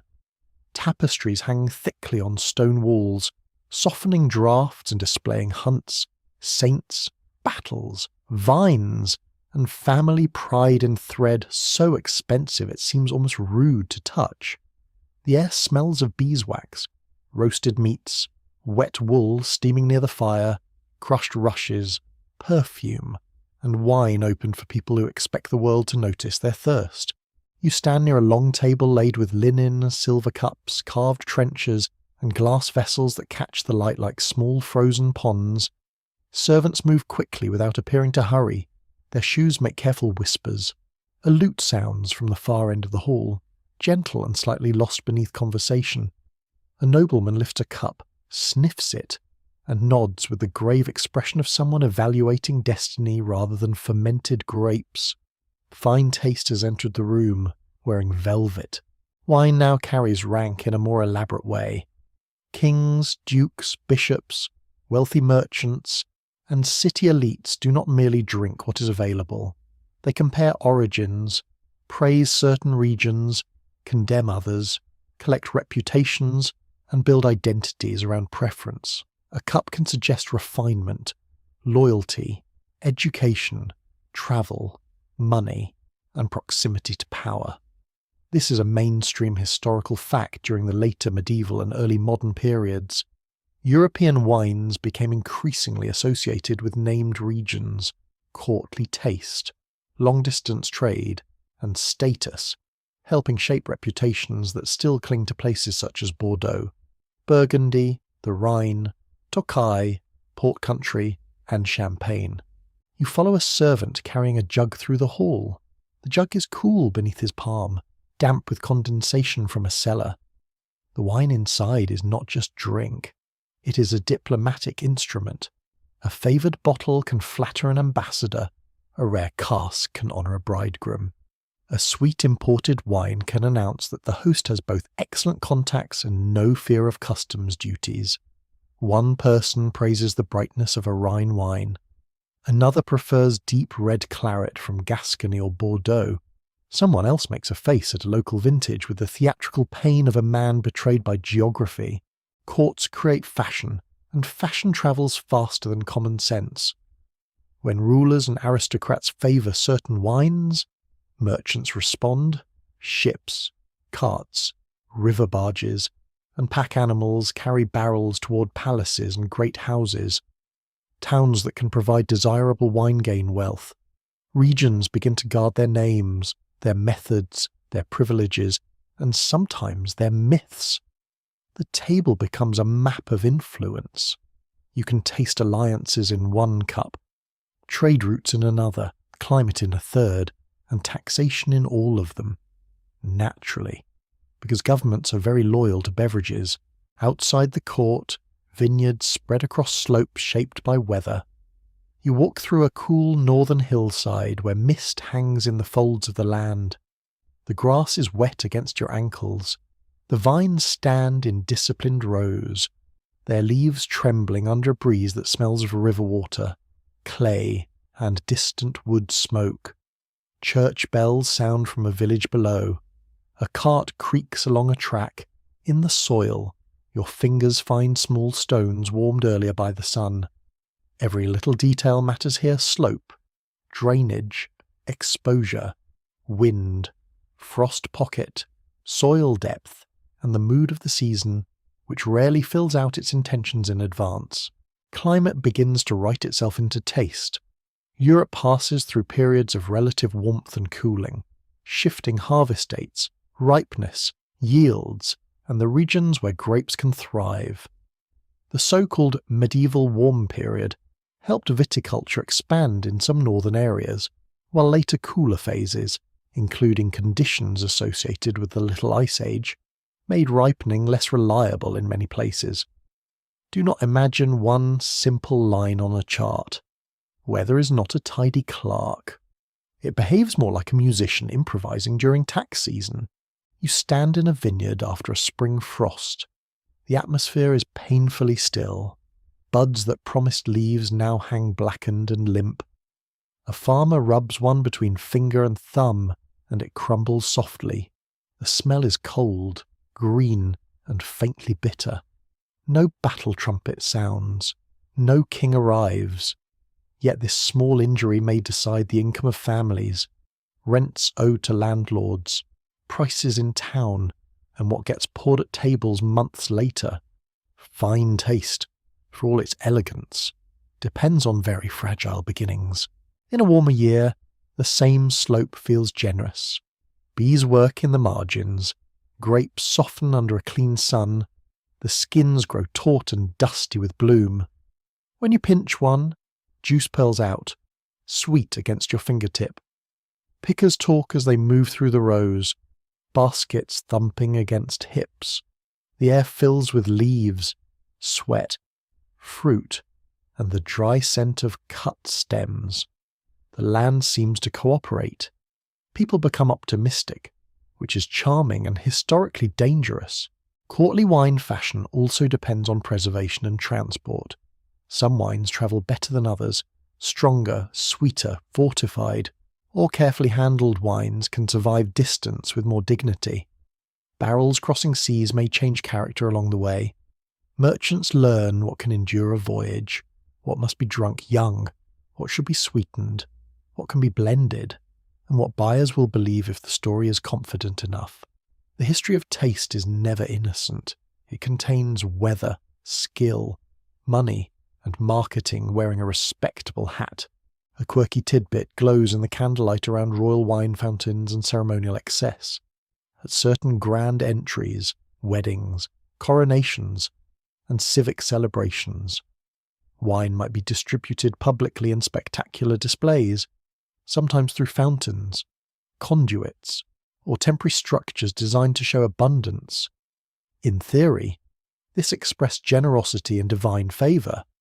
In practice, it also created a crowd of people rushing toward free alcohol with cups, bowls, hats, and the calm dignity for which crowds are famous. Power loved symbolism. The public loved not paying. You move into a merchant's counting room near a port. The space smells of salt, paper, wool bales, ink, damp wood, and wine leaking faintly from a nearby cask. Ledgers lie open on a table. A clerk's quill scratches with dry persistence. Barrels are marked by origin, owner, and destination. The merchant thinks in seasons and risks storms, piracy, spoiled cargo, changing tariffs, royal demands, war, debt, and whether a court has suddenly decided another region tastes more fashionable this year. A noble palate can ruin a business plan by becoming bored.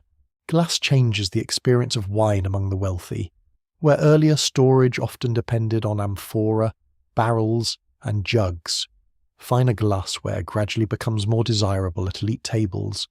Clearer vessels allow drinkers to admire colour and brightness. The cup becomes part of taste.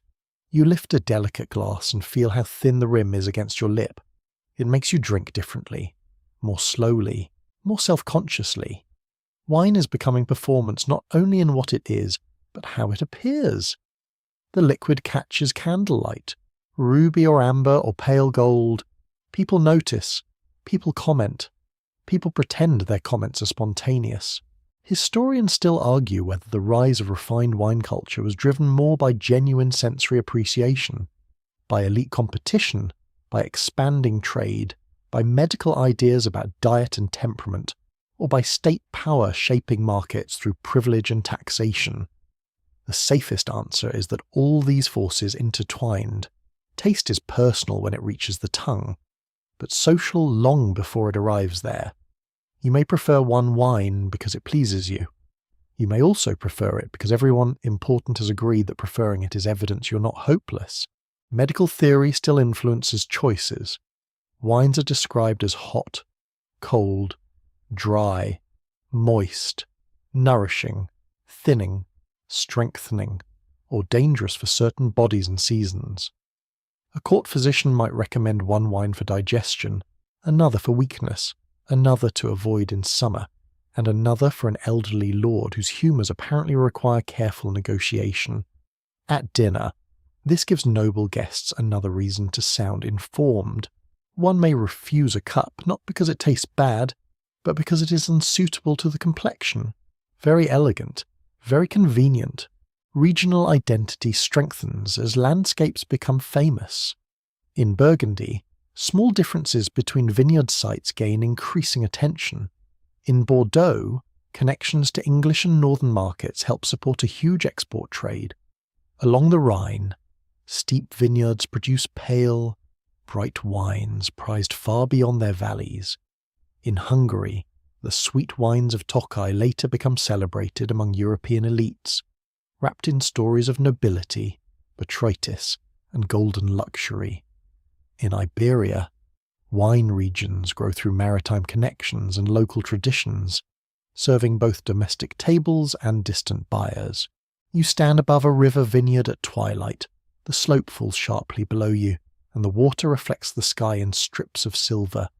Workers finish tying vines. Their fingers are red from cold. A church tower rises from the village, and smoke lifts straight from chimneys.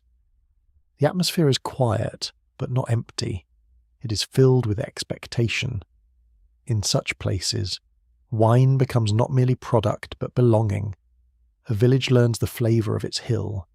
A family inherits rows of vines and also worries, skills, debts, and pride. A region slowly becomes a name that can travel farther than its people. Kings and princes understand this power. They grant monopolies or privileges, exemptions, and protections. They claim certain supplies for their households. They regulate taverns, imports, exports, and duties. Wine may be used in diplomacy, rewards, religious foundations, and ceremonies of loyalty. A royal cellar is a treasury of taste. Within it, casks and bottles rest in cool darkness, watched by officials who know that a spoiled supply is not only wasteful, but politically embarrassing. No one wants to explain to a duke that the wedding wine has turned mean. You descend into such a cellar. The air is cool and heavy, damp enough to settle on your skin. Candles throw low light across curved barrels and stone vaulting. Drips fall somewhere in the dark with slow, hollow notes. The smell is intoxicating, even before the cup oak. Mould, fruit, lees, earth, old straw, and a mineral chill. You place a hand on a barrel. It feels swollen and alive, a wooden animal breathing through seams. Above, the court dances, negotiates, envies, and smiles with knives hidden in words. Below, the wine waits without concern for etiquette. Taste becomes a language of distinction. A ruler who serves rare wine appears generous. A guest who recognizes it appears educated. A merchant who supplies it appears useful. A region whose wine is praised gains leverage. A poor vintage humbles everyone. Weather remains the quiet sovereign behind the visible ones, touching grapes more directly than any crown. Court fashion can command ships, but it cannot command sun. The feast continues. Musicians play. Dogs sleep under benches, hoping for bones. Servants refill cups with swift precision. A queen speaks softly to an ambassador. A bishop studies his glass. A young noble boasts of a wine he claims to have tasted in a distant city, though his description suggests he mostly tasted the desire to sound travelled. Candle smoke gathers beneath the ceiling. The room grows warmer, louder, more fragrant, more dangerous in the gentle way of rooms where people drink and plan. You lift your cup again and sense how far wine has travelled socially. It belongs to soil and weather, yet it also belongs to manners, law, ceremony, and reputation. It can make a cold northern slope famous. It can turn a merchant rich or nervous. It can help a king perform magnificence. It can teach a court to speak of refinement while depending on farmers whose names will never be toasted in the hall. Outside, night covers the vineyards. Frost may come, or rain, or a mild wind from the west. No courtier can know. The vines stand in darkness, quiet and exposed, carrying within themselves the next argument over quality, the next tax, the next fashion, the next cup raised beneath painted ceilings. You feel the smooth glass between your fingers and the soft warmth of wine in your chest. Taste has become history's velvet glove, but beneath it, the land still holds the hand. You step into a workshop where firelight glows orange against dark beams, and the air is hot enough to make your face prickle. A furnace breathes at the centre of the room. Its mouth opens and closes with a red animal glare.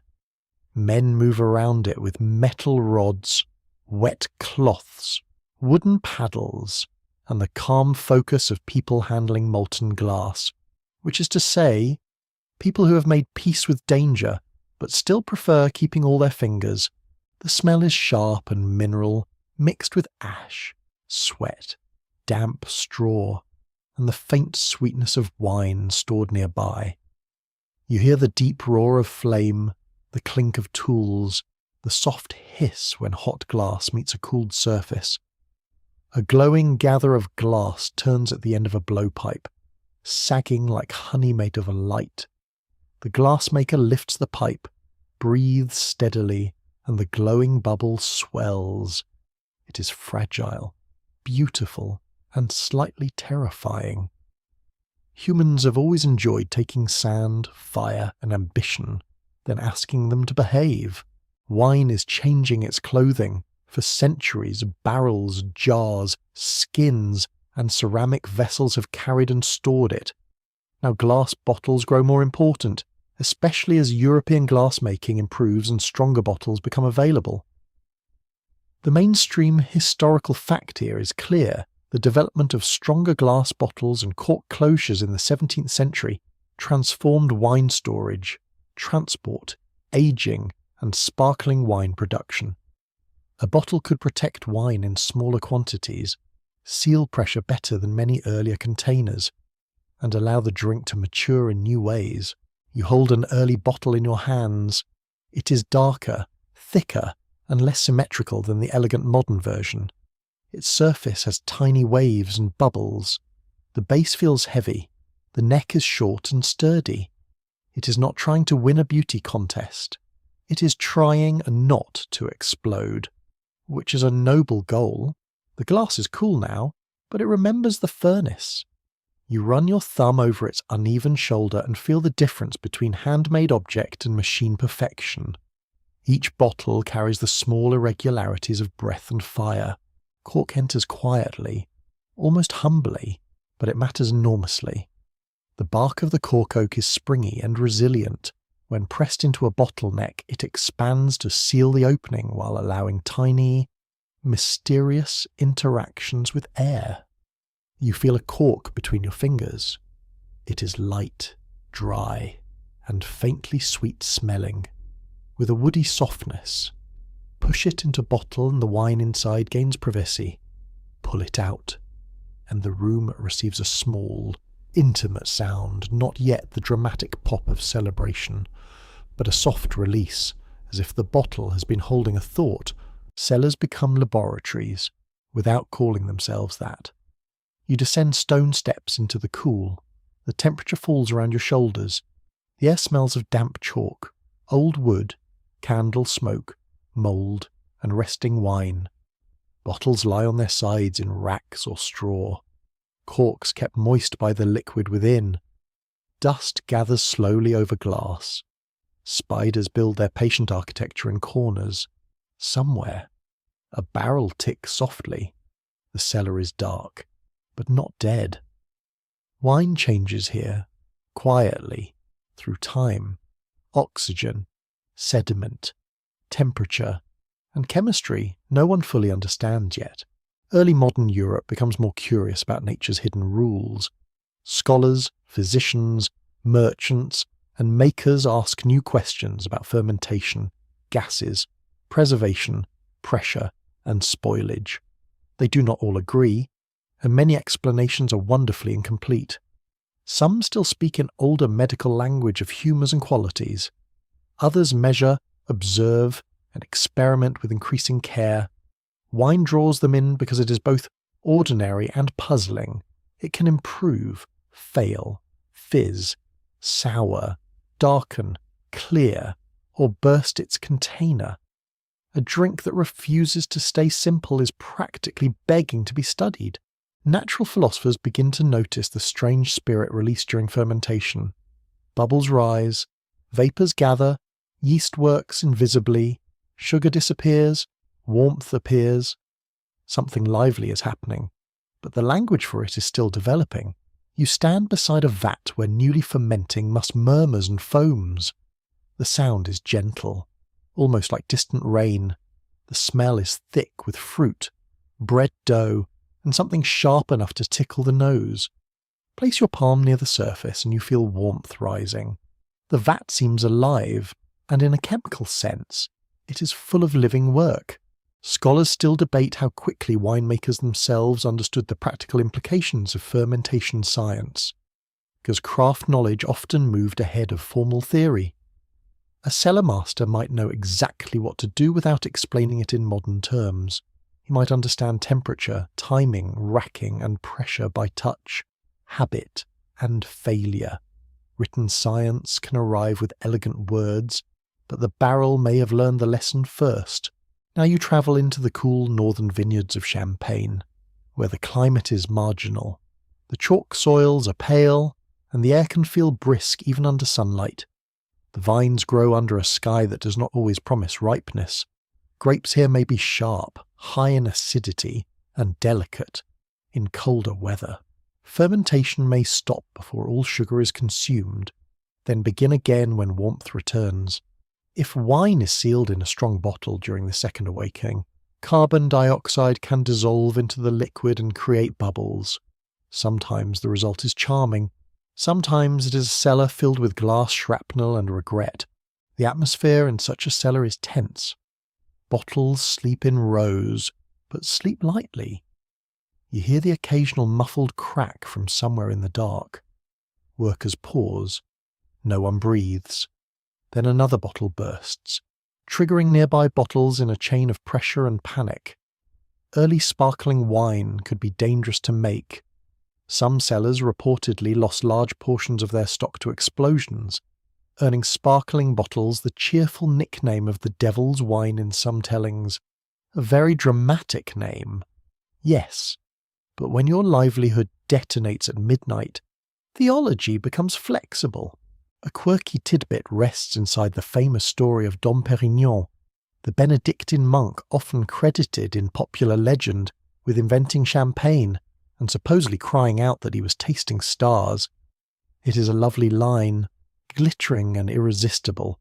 It is also almost certainly not a reliable historical quotation.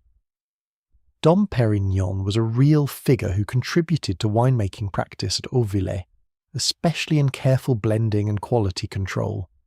But the simple tale of one monk inventing sparkling champagne in a single dazzling moment is more myth than fact. History, sadly, keeps taking away the best marketing copy. Still, the legend survives because sparkling wine feels like a discovery that should have a magical sentence attached. You lift a glass and watch bubbles rise in silver threads. They cling to the side, gather, release, and vanish at the surface with tiny sighs. The sound is delicate, a faint fizz like rain on leaves far away. The aroma is crisp, yeasty, green apple, bread crust, chalky coolness, and festive danger made polite. The touch on your tongue is alive. It tingles, brightens, and disappears. leaving you slightly more awake than you intended for bedtime history. But only slightly. Bottling also changes still wine. Aging in bottle can soften harsh edges, preserve aroma, and make wine collectible. Merchants and wealthy households begin storing bottles not merely as containers, but as promises. A wine may improve over months or years. The idea of vintage deepens. A particular year becomes something to remember, compare, praise, or complain about for decades, because wine lovers are nothing if not loyal to long conversations. Cellars fill with dates, places, and expectations. Time becomes part of the flavour. You walk into an 18th century dining room where glass decanters stand beneath candlelight. The table is polished dark wood, crystal catches reflections. Guests speak more softly now when wine is poured. Not because they are humble, but because the ritual has become refined. A servant draws a cork carefully. There is a hush, then the fragrant air of an opened bottle. The wine is decanted to separate it from sediment. You see a dark ribbon of liquid move from bottle to vessel, steady and glistening. At the bottom, a cloudy trace remains, like memory refusing to leave. Science sharpens the tools of taste. Thermometers, hydrometers, improved presses, better cellar practices, and more systematic observation gradually influence production. Winemakers learn to manage sweetness, acidity, strength, clarity, and stability with increasing precision. They do not become modern overnight. Nothing in wine does, but the old mixture of craft, superstition, prayer, luck, and inherited habit begins to share space with measurement. The cellar master still sniffs the barrel, but now someone nearby may also write down numbers, which is how you know the age of paperwork has truly blossomed. Trade expands the demand for reliable bottles. Urban consumers want recognizable styles. Merchants want wines that survive travel. Strong bottles and corks make it easier to ship, store, and present wine attractively. Labels slowly develop from simple marks into fuller claims of place, maker, and quality. The bottle becomes a messenger. It sits on a table and announces origin before the wine touches the tongue. It also allows fraud, imitation, and exaggeration, because any new technology that carries truth can also carry nonsense with excellent posture. You pause in a bottling room. Candles flicker against damp walls. Workers fill bottles with funnels, leaving careful space. Corks are driven in. Wires or strings may secure sparkling closures. Glass clinks in rows. Hands move quickly, stained and practiced. The touch of wet cork, the smell of yeast and chalk, the scrape of crate against floor, the cool weight of sealed bottles, all of it feels like wine entering a more intimate form.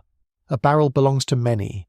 A bottle can belong to one table, one evening, one gift, one memory. And yet, for all the science, accidents still matter. A stopped fermentation wakes again. A bottle shape proves stronger than expected. A cork seals better than planned. A cellar too cold. A spring too warm. A shipment too long at sea. All these can create surprises. Wine history is full of people explaining later what they first survived by chance. This is not a flaw.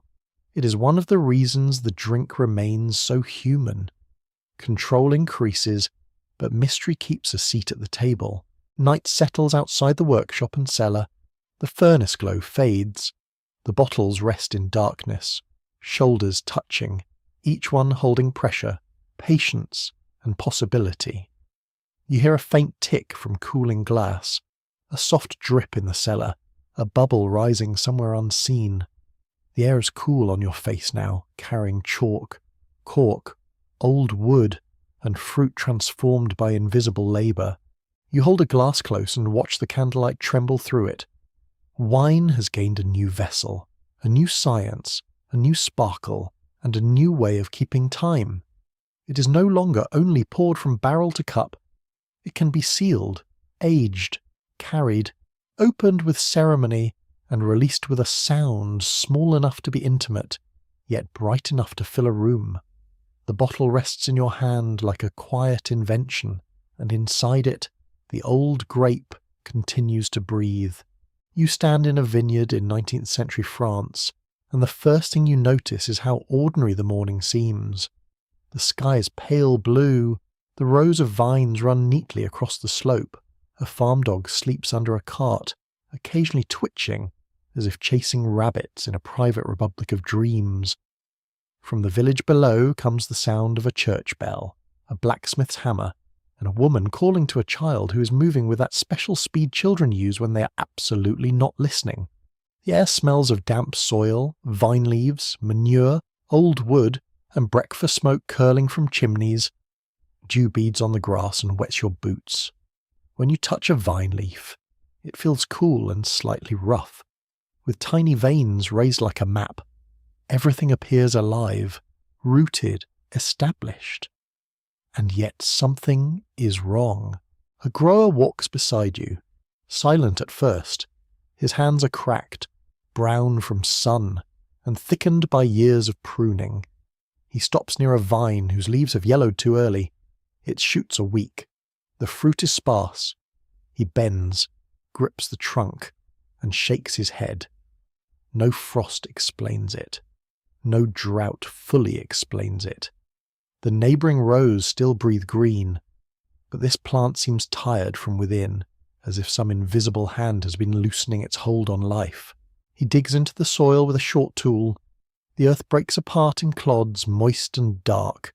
A smell rises, mineral and rooty, with the faint sourness of decay. He exposes the roots, and there the disaster shows itself in smallness. Knotted swellings, damaged rootlets, pale insects so tiny they seem almost insulting. How can something so small ruin so much? It feels unfair, which is nature's oldest specialty. This is phylloxera, the vineyard plague that devastated European wine in the 19th century. The mainstream historical fact is stark phylloxera, an aphid-like insect accidentally introduced from North America, attacked the roots of European grapevines and destroyed vast areas of vineyard across France and other parts of Europe. It spread through soil, plants, trade, and the very modern habit of moving useful things around without asking what might be travelling with them. A globalizing world brought new plants, new markets, and, hidden among them, a nearly invisible enemy with excellent timing and no manners. The insect feeds on vine roots. European grapevines, Vitis vinifera, are deeply vulnerable at the root level. The damage weakens the plant, opens pathways for infection, and slowly starves the vine. Above ground, the signs can look vague at first. Leaves fade, growth slows, grapes fail to ripen well, a patch declines, then another. Then the sickness moves like a rumour that turns out to be true. You walk through the vineyard and hear the ordinary sounds continuing with unbearable calm. Birds chirp from hedges, a cartwheel squeaks. A rooster announces himself as though any of this requires his supervision. But the farmer's face has tightened. Each fading vine is not merely a plant, it is rent, dowry, debt, tax, food, pride, and inheritance. It is the slope his father worked, the barrel he promised a merchant, the harvest song that may not be sung this year. In village cafes, the mood changes. You sit at a small wooden table darkened by years of elbows and spilled wine. The room smells of tobacco smoke, coffee, damp wool, garlic, and the sharp edge of cheap local wine. Men speak in low voices. One says it is a disease of the soil, another says it is a punishment, another blames imported plants, greedy merchants, bad pruning, strange weather, railway lines, foreign influence, and probably a neighbour whose goat once ate his beans. Disaster invites explanation, and explanation often arrives wearing the boots of suspicion. Scientists, growers, officials, and amateurs begin investigating. They pull up vines, examine routes, write reports, argue in academies, test treatments, and travel between regions. The crisis spreads across wine country with terrifying patience. In some places, vines seem healthy until they are already lost. A vineyard can look wounded one season and ruin the next. Imagine whole hillsides turning patchy, then brown, then empty, as though memory itself has been uprooted. The touch of the dying vine is what stays with you.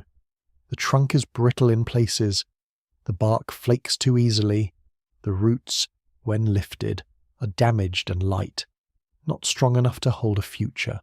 Soil falls away from them in sad crumbs. Around you, farmers gather in silence. Some cross themselves, some curse under their breath, some stare at the fields as if staring hard enough might make the leaves green again. Scholars still debate how best to balance the causes of phylloxera's rapid spread, weighing the role of imported American vines, expanding railway networks, nursery trade, scientific curiosity, climate conditions, and delays in recognizing the insect's full life cycle. The insect was real and devastating, but the human systems that carried it mattered too. A tiny creature crossed borders because people had made borders easier to cross for plants, goods, and ideas. Wine suffered from the success of connection. The solutions proposed are desperate, brilliant, strange, and sometimes wonderfully absurd. Growers flood vineyards where possible, drowning the pest in low-lying lands. They inject chemicals into the soil, including carbon disulfide, a substance effective in some cases but dangerous, expensive, and not exactly the sort of thing you want casually handled by tired workers near lunch. They try burying toads, applying powders, planting aromatic herbs, and listening to theories that sound confident enough to be suspicious. When your livelihood is dying underground, even a bad idea can look briefly like hope. A quirky tidbit from this crisis is the wave of phylloxera cures advertised with astonishing certainty. Inventors, salesmen, and local geniuses offered powders, devices, secret mixtures, and methods that promised salvation. Some were sincere, some were foolish, some smelled opportunity rising from panic. In one corner of Europe, a person might propose a chemical treatment. In another, someone recommends letting chickens roam the vines. Somewhere else, a pamphlet insists the answer has been obvious all along, which is usually history's way of warning you to keep your purse closed. Then comes the idea that saves the vineyards on a massive scale, grafting European grape varieties onto resistant American rootstocks. North American vine species had evolved with phylloxera and could tolerate its attacks far better. Their roots could survive where European roots failed, by grafting the fruiting wood of beloved European varieties onto American roots. Growers could preserve wine styles while protecting the plant below ground. It is elegant, practical, and emotionally complicated. The vine remains itself above, but survives by accepting a foreign foundation beneath. Not everyone welcomes the answer. You enter a heated meeting in a town hall where benches creak under anxious bodies. The air is stale with wool, sweat, ink, and candle smoke. A scientist explains grafting with diagrams. A landowner demands certainty. A grower asks whether the wine will taste the same. Someone mutters that American roots cannot possibly belong in sacred French soil. Another says sacred soil is not very useful if everything planted in it dies. The room rumbles. Pride, fear, science, tradition, money, and grief all speak at once. You feel the emotional cost of the cure. Grafting is not simply a technique. It asks Europe to admit dependence on the very source of the pest. It asks old vineyards to be uprooted and replanted. It asks families to invest years before full production returns. It asks regions built on identity to trust invisible roots from elsewhere. Wine culture, so proud of place, learns that survival sometimes comes from mixture. Naturally, people argue about this for a very long time.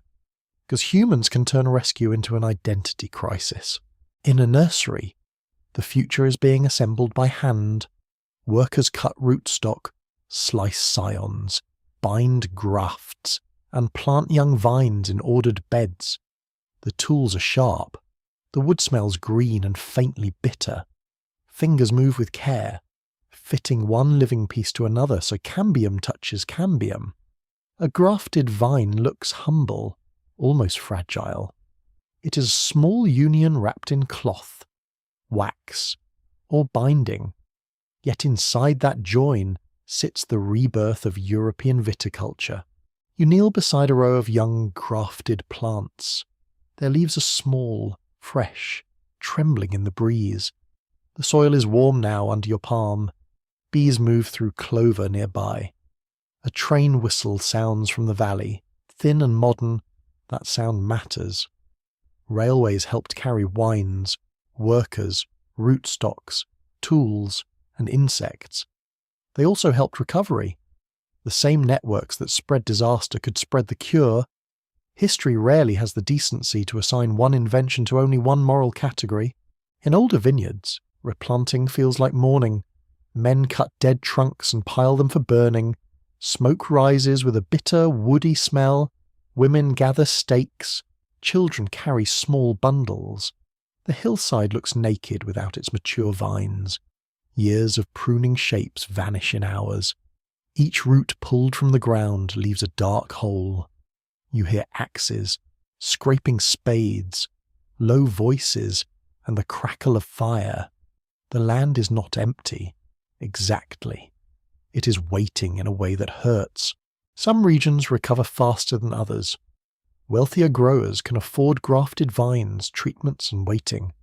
Poorer families may abandon vineyards, sell land, migrate to cities, or shift crops. Wine maps change. Varieties are lost, reduced, or replaced. Local traditions weaken in some places and harden in others. Fraud increases in certain markets as real wine becomes scarce. Blended, stretched, or artificial products appear, because where desire remains and supply collapses, honesty sometimes takes a holiday. You taste a wine from a recovering vineyard. It is poured in a modest glass at a farmhouse table. The room smells of stew, wood smoke, linen, and damp stone. The grower watches your face. The wine is young, sharp, alive with acidity and nervous fruit. Perhaps it is not grand. Perhaps it is not what his father made. But it exists.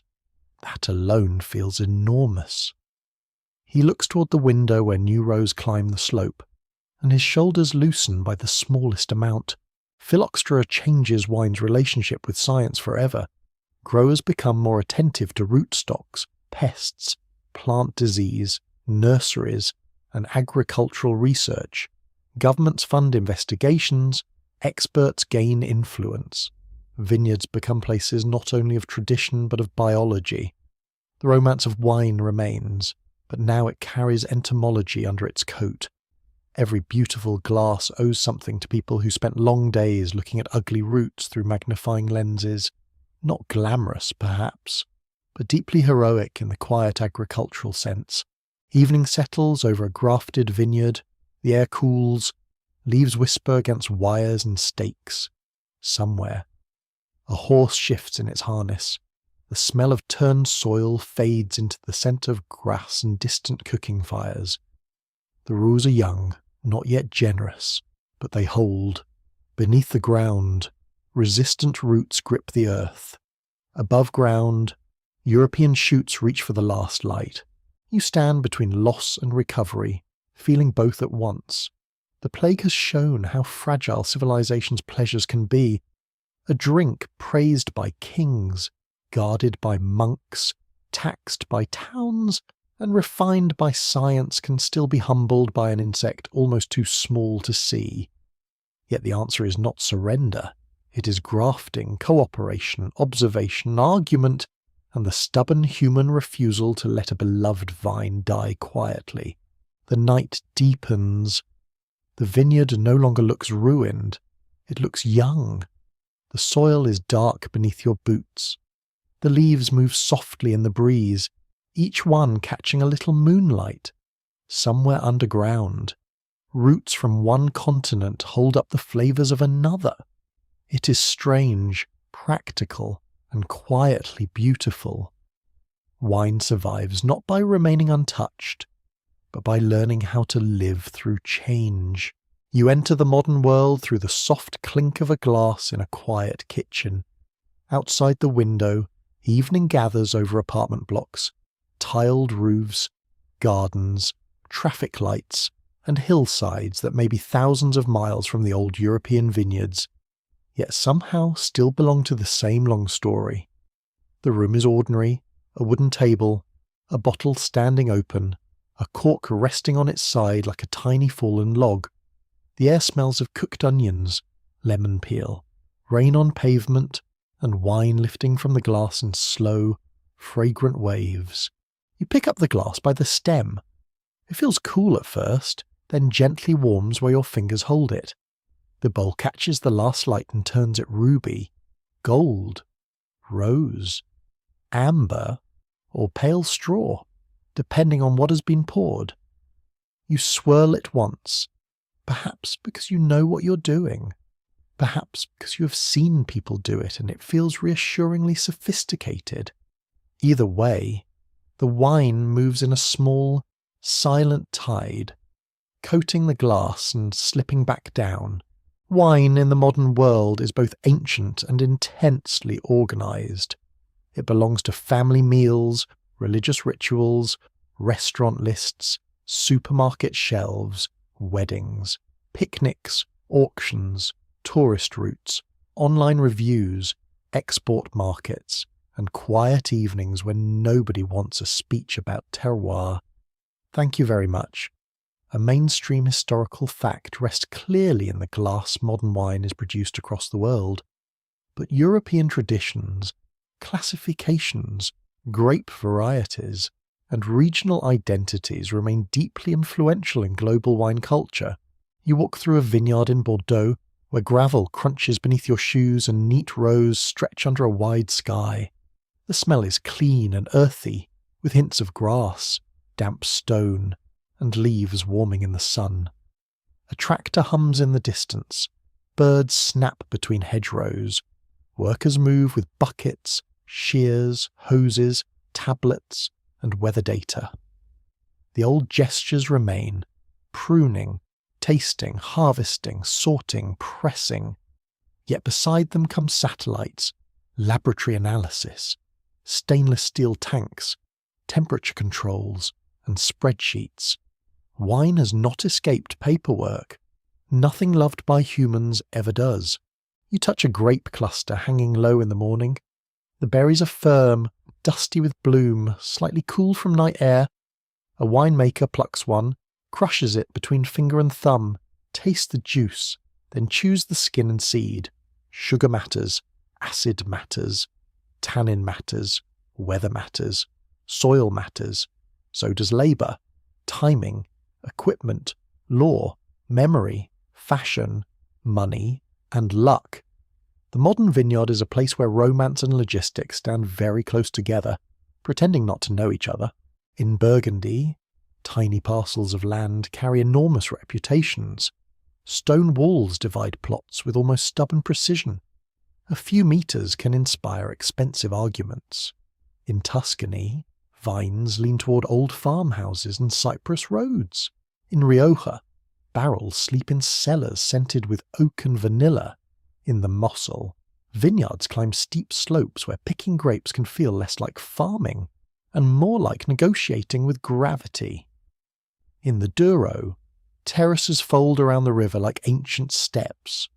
Europe's wine regions have become landscapes of memory, protected names, legal definitions, family inheritance, and visitor dreams.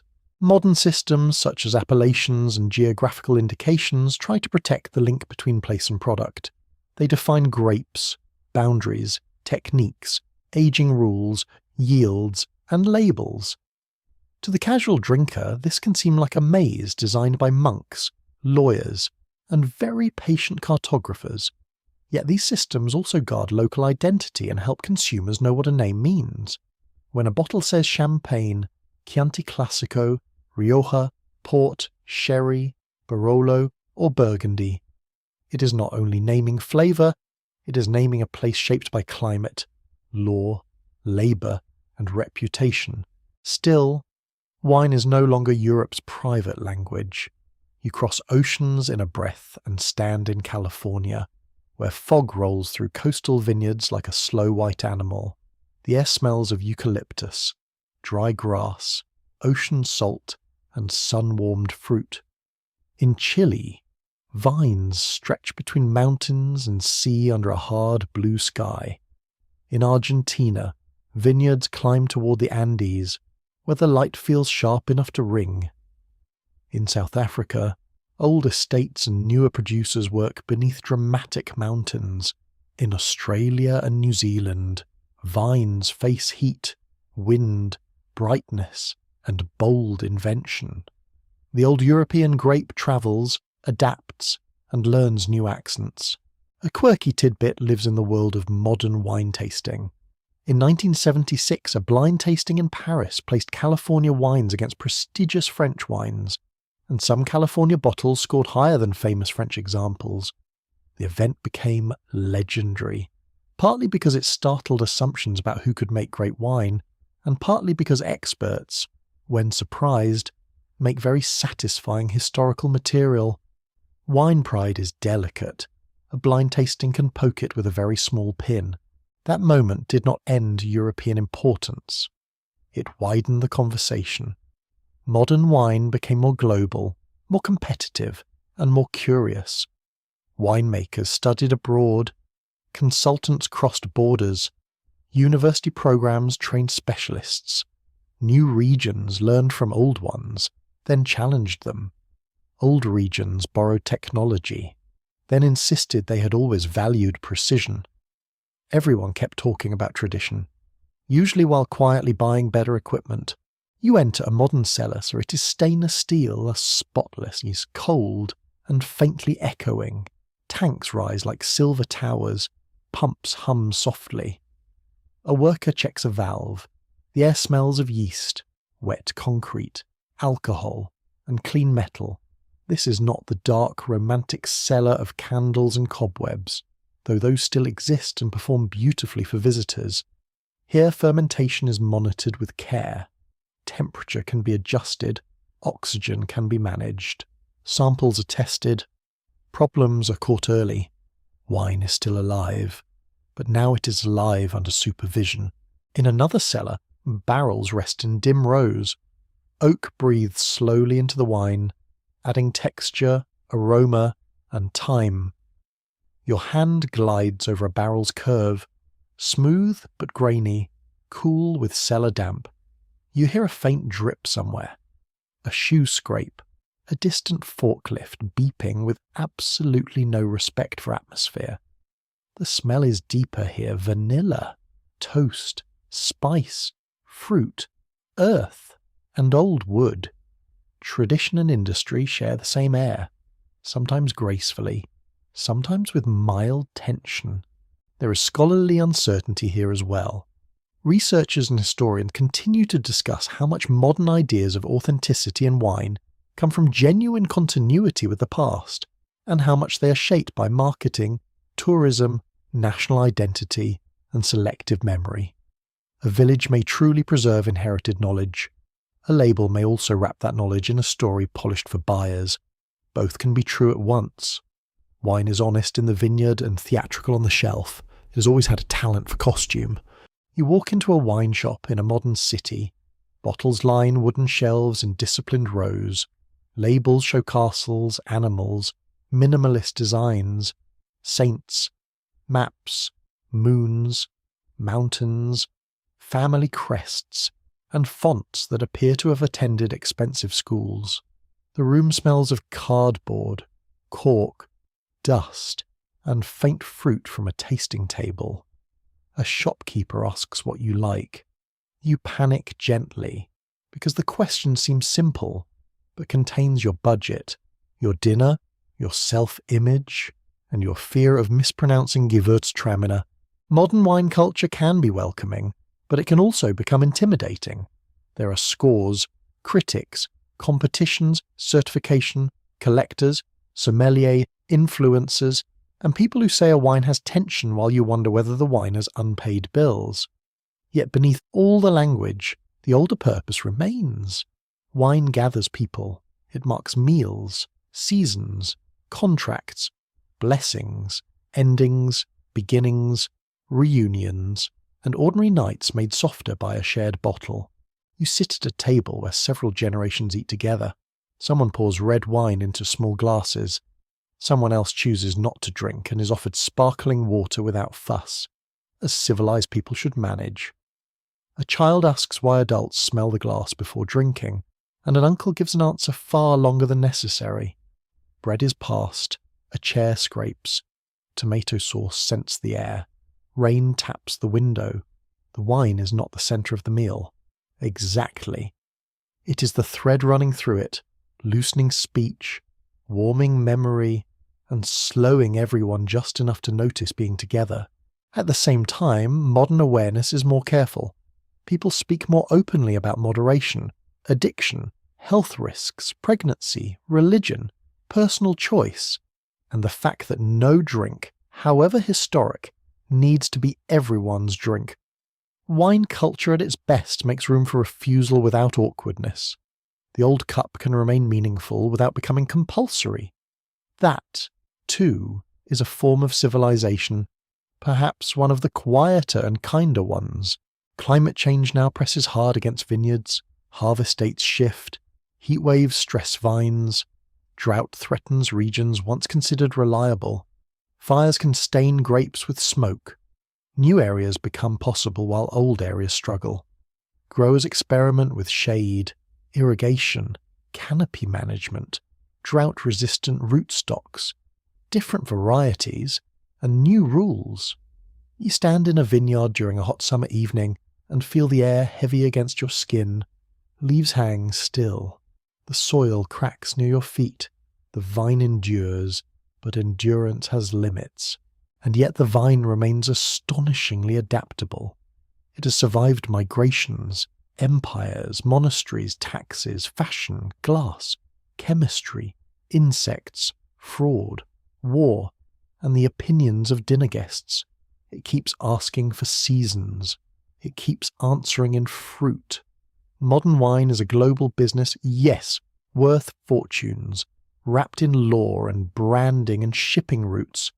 But it is also still a plant climbing towards sun, a farmer watching clouds, a cellar worker listening to fermentation, a person lifting a glass at dusk. You return to the quiet kitchen. The bottle is half full. The evening has deepened. Somewhere outside, tires hiss on wet pavement. A refrigerator hums. A spoon rests in a bowl. The wine in your glass holds more than flavour. It holds hillsides, rivers, clay, oak, glass, trade, prayer, science, disease, recovery, celebration, and restraint. It civilized Europe not by making people perfect. Clearly, let us not get carried away, but by teaching habits that built shared life patience, hospitality, craft, memory, law, pleasure, and conversation. Now the story softens. The glass rests on the table, catching only a little light. The room grows quieter around you. The vineyard paths become shadowed and mild. The rows of vines fade into gentle lines beneath a darkening sky. You hear leaves moving in a low breeze, the small creak of a cellar door, the far murmur of people at supper, and then only the slow breathing of night, the scent of fruit, earth, wood, and rain drifts together, less sharp now, more like a memory held in both hands. You do not need to follow every road the wine has travelled. You can let the long history settle, like sediment in a calm bottle. The cup is still. The table is warm beneath your fingers. Outside, the world continues softly, and the old vine sleeps under stars, waiting for morning, waiting for weather, waiting for another season of light.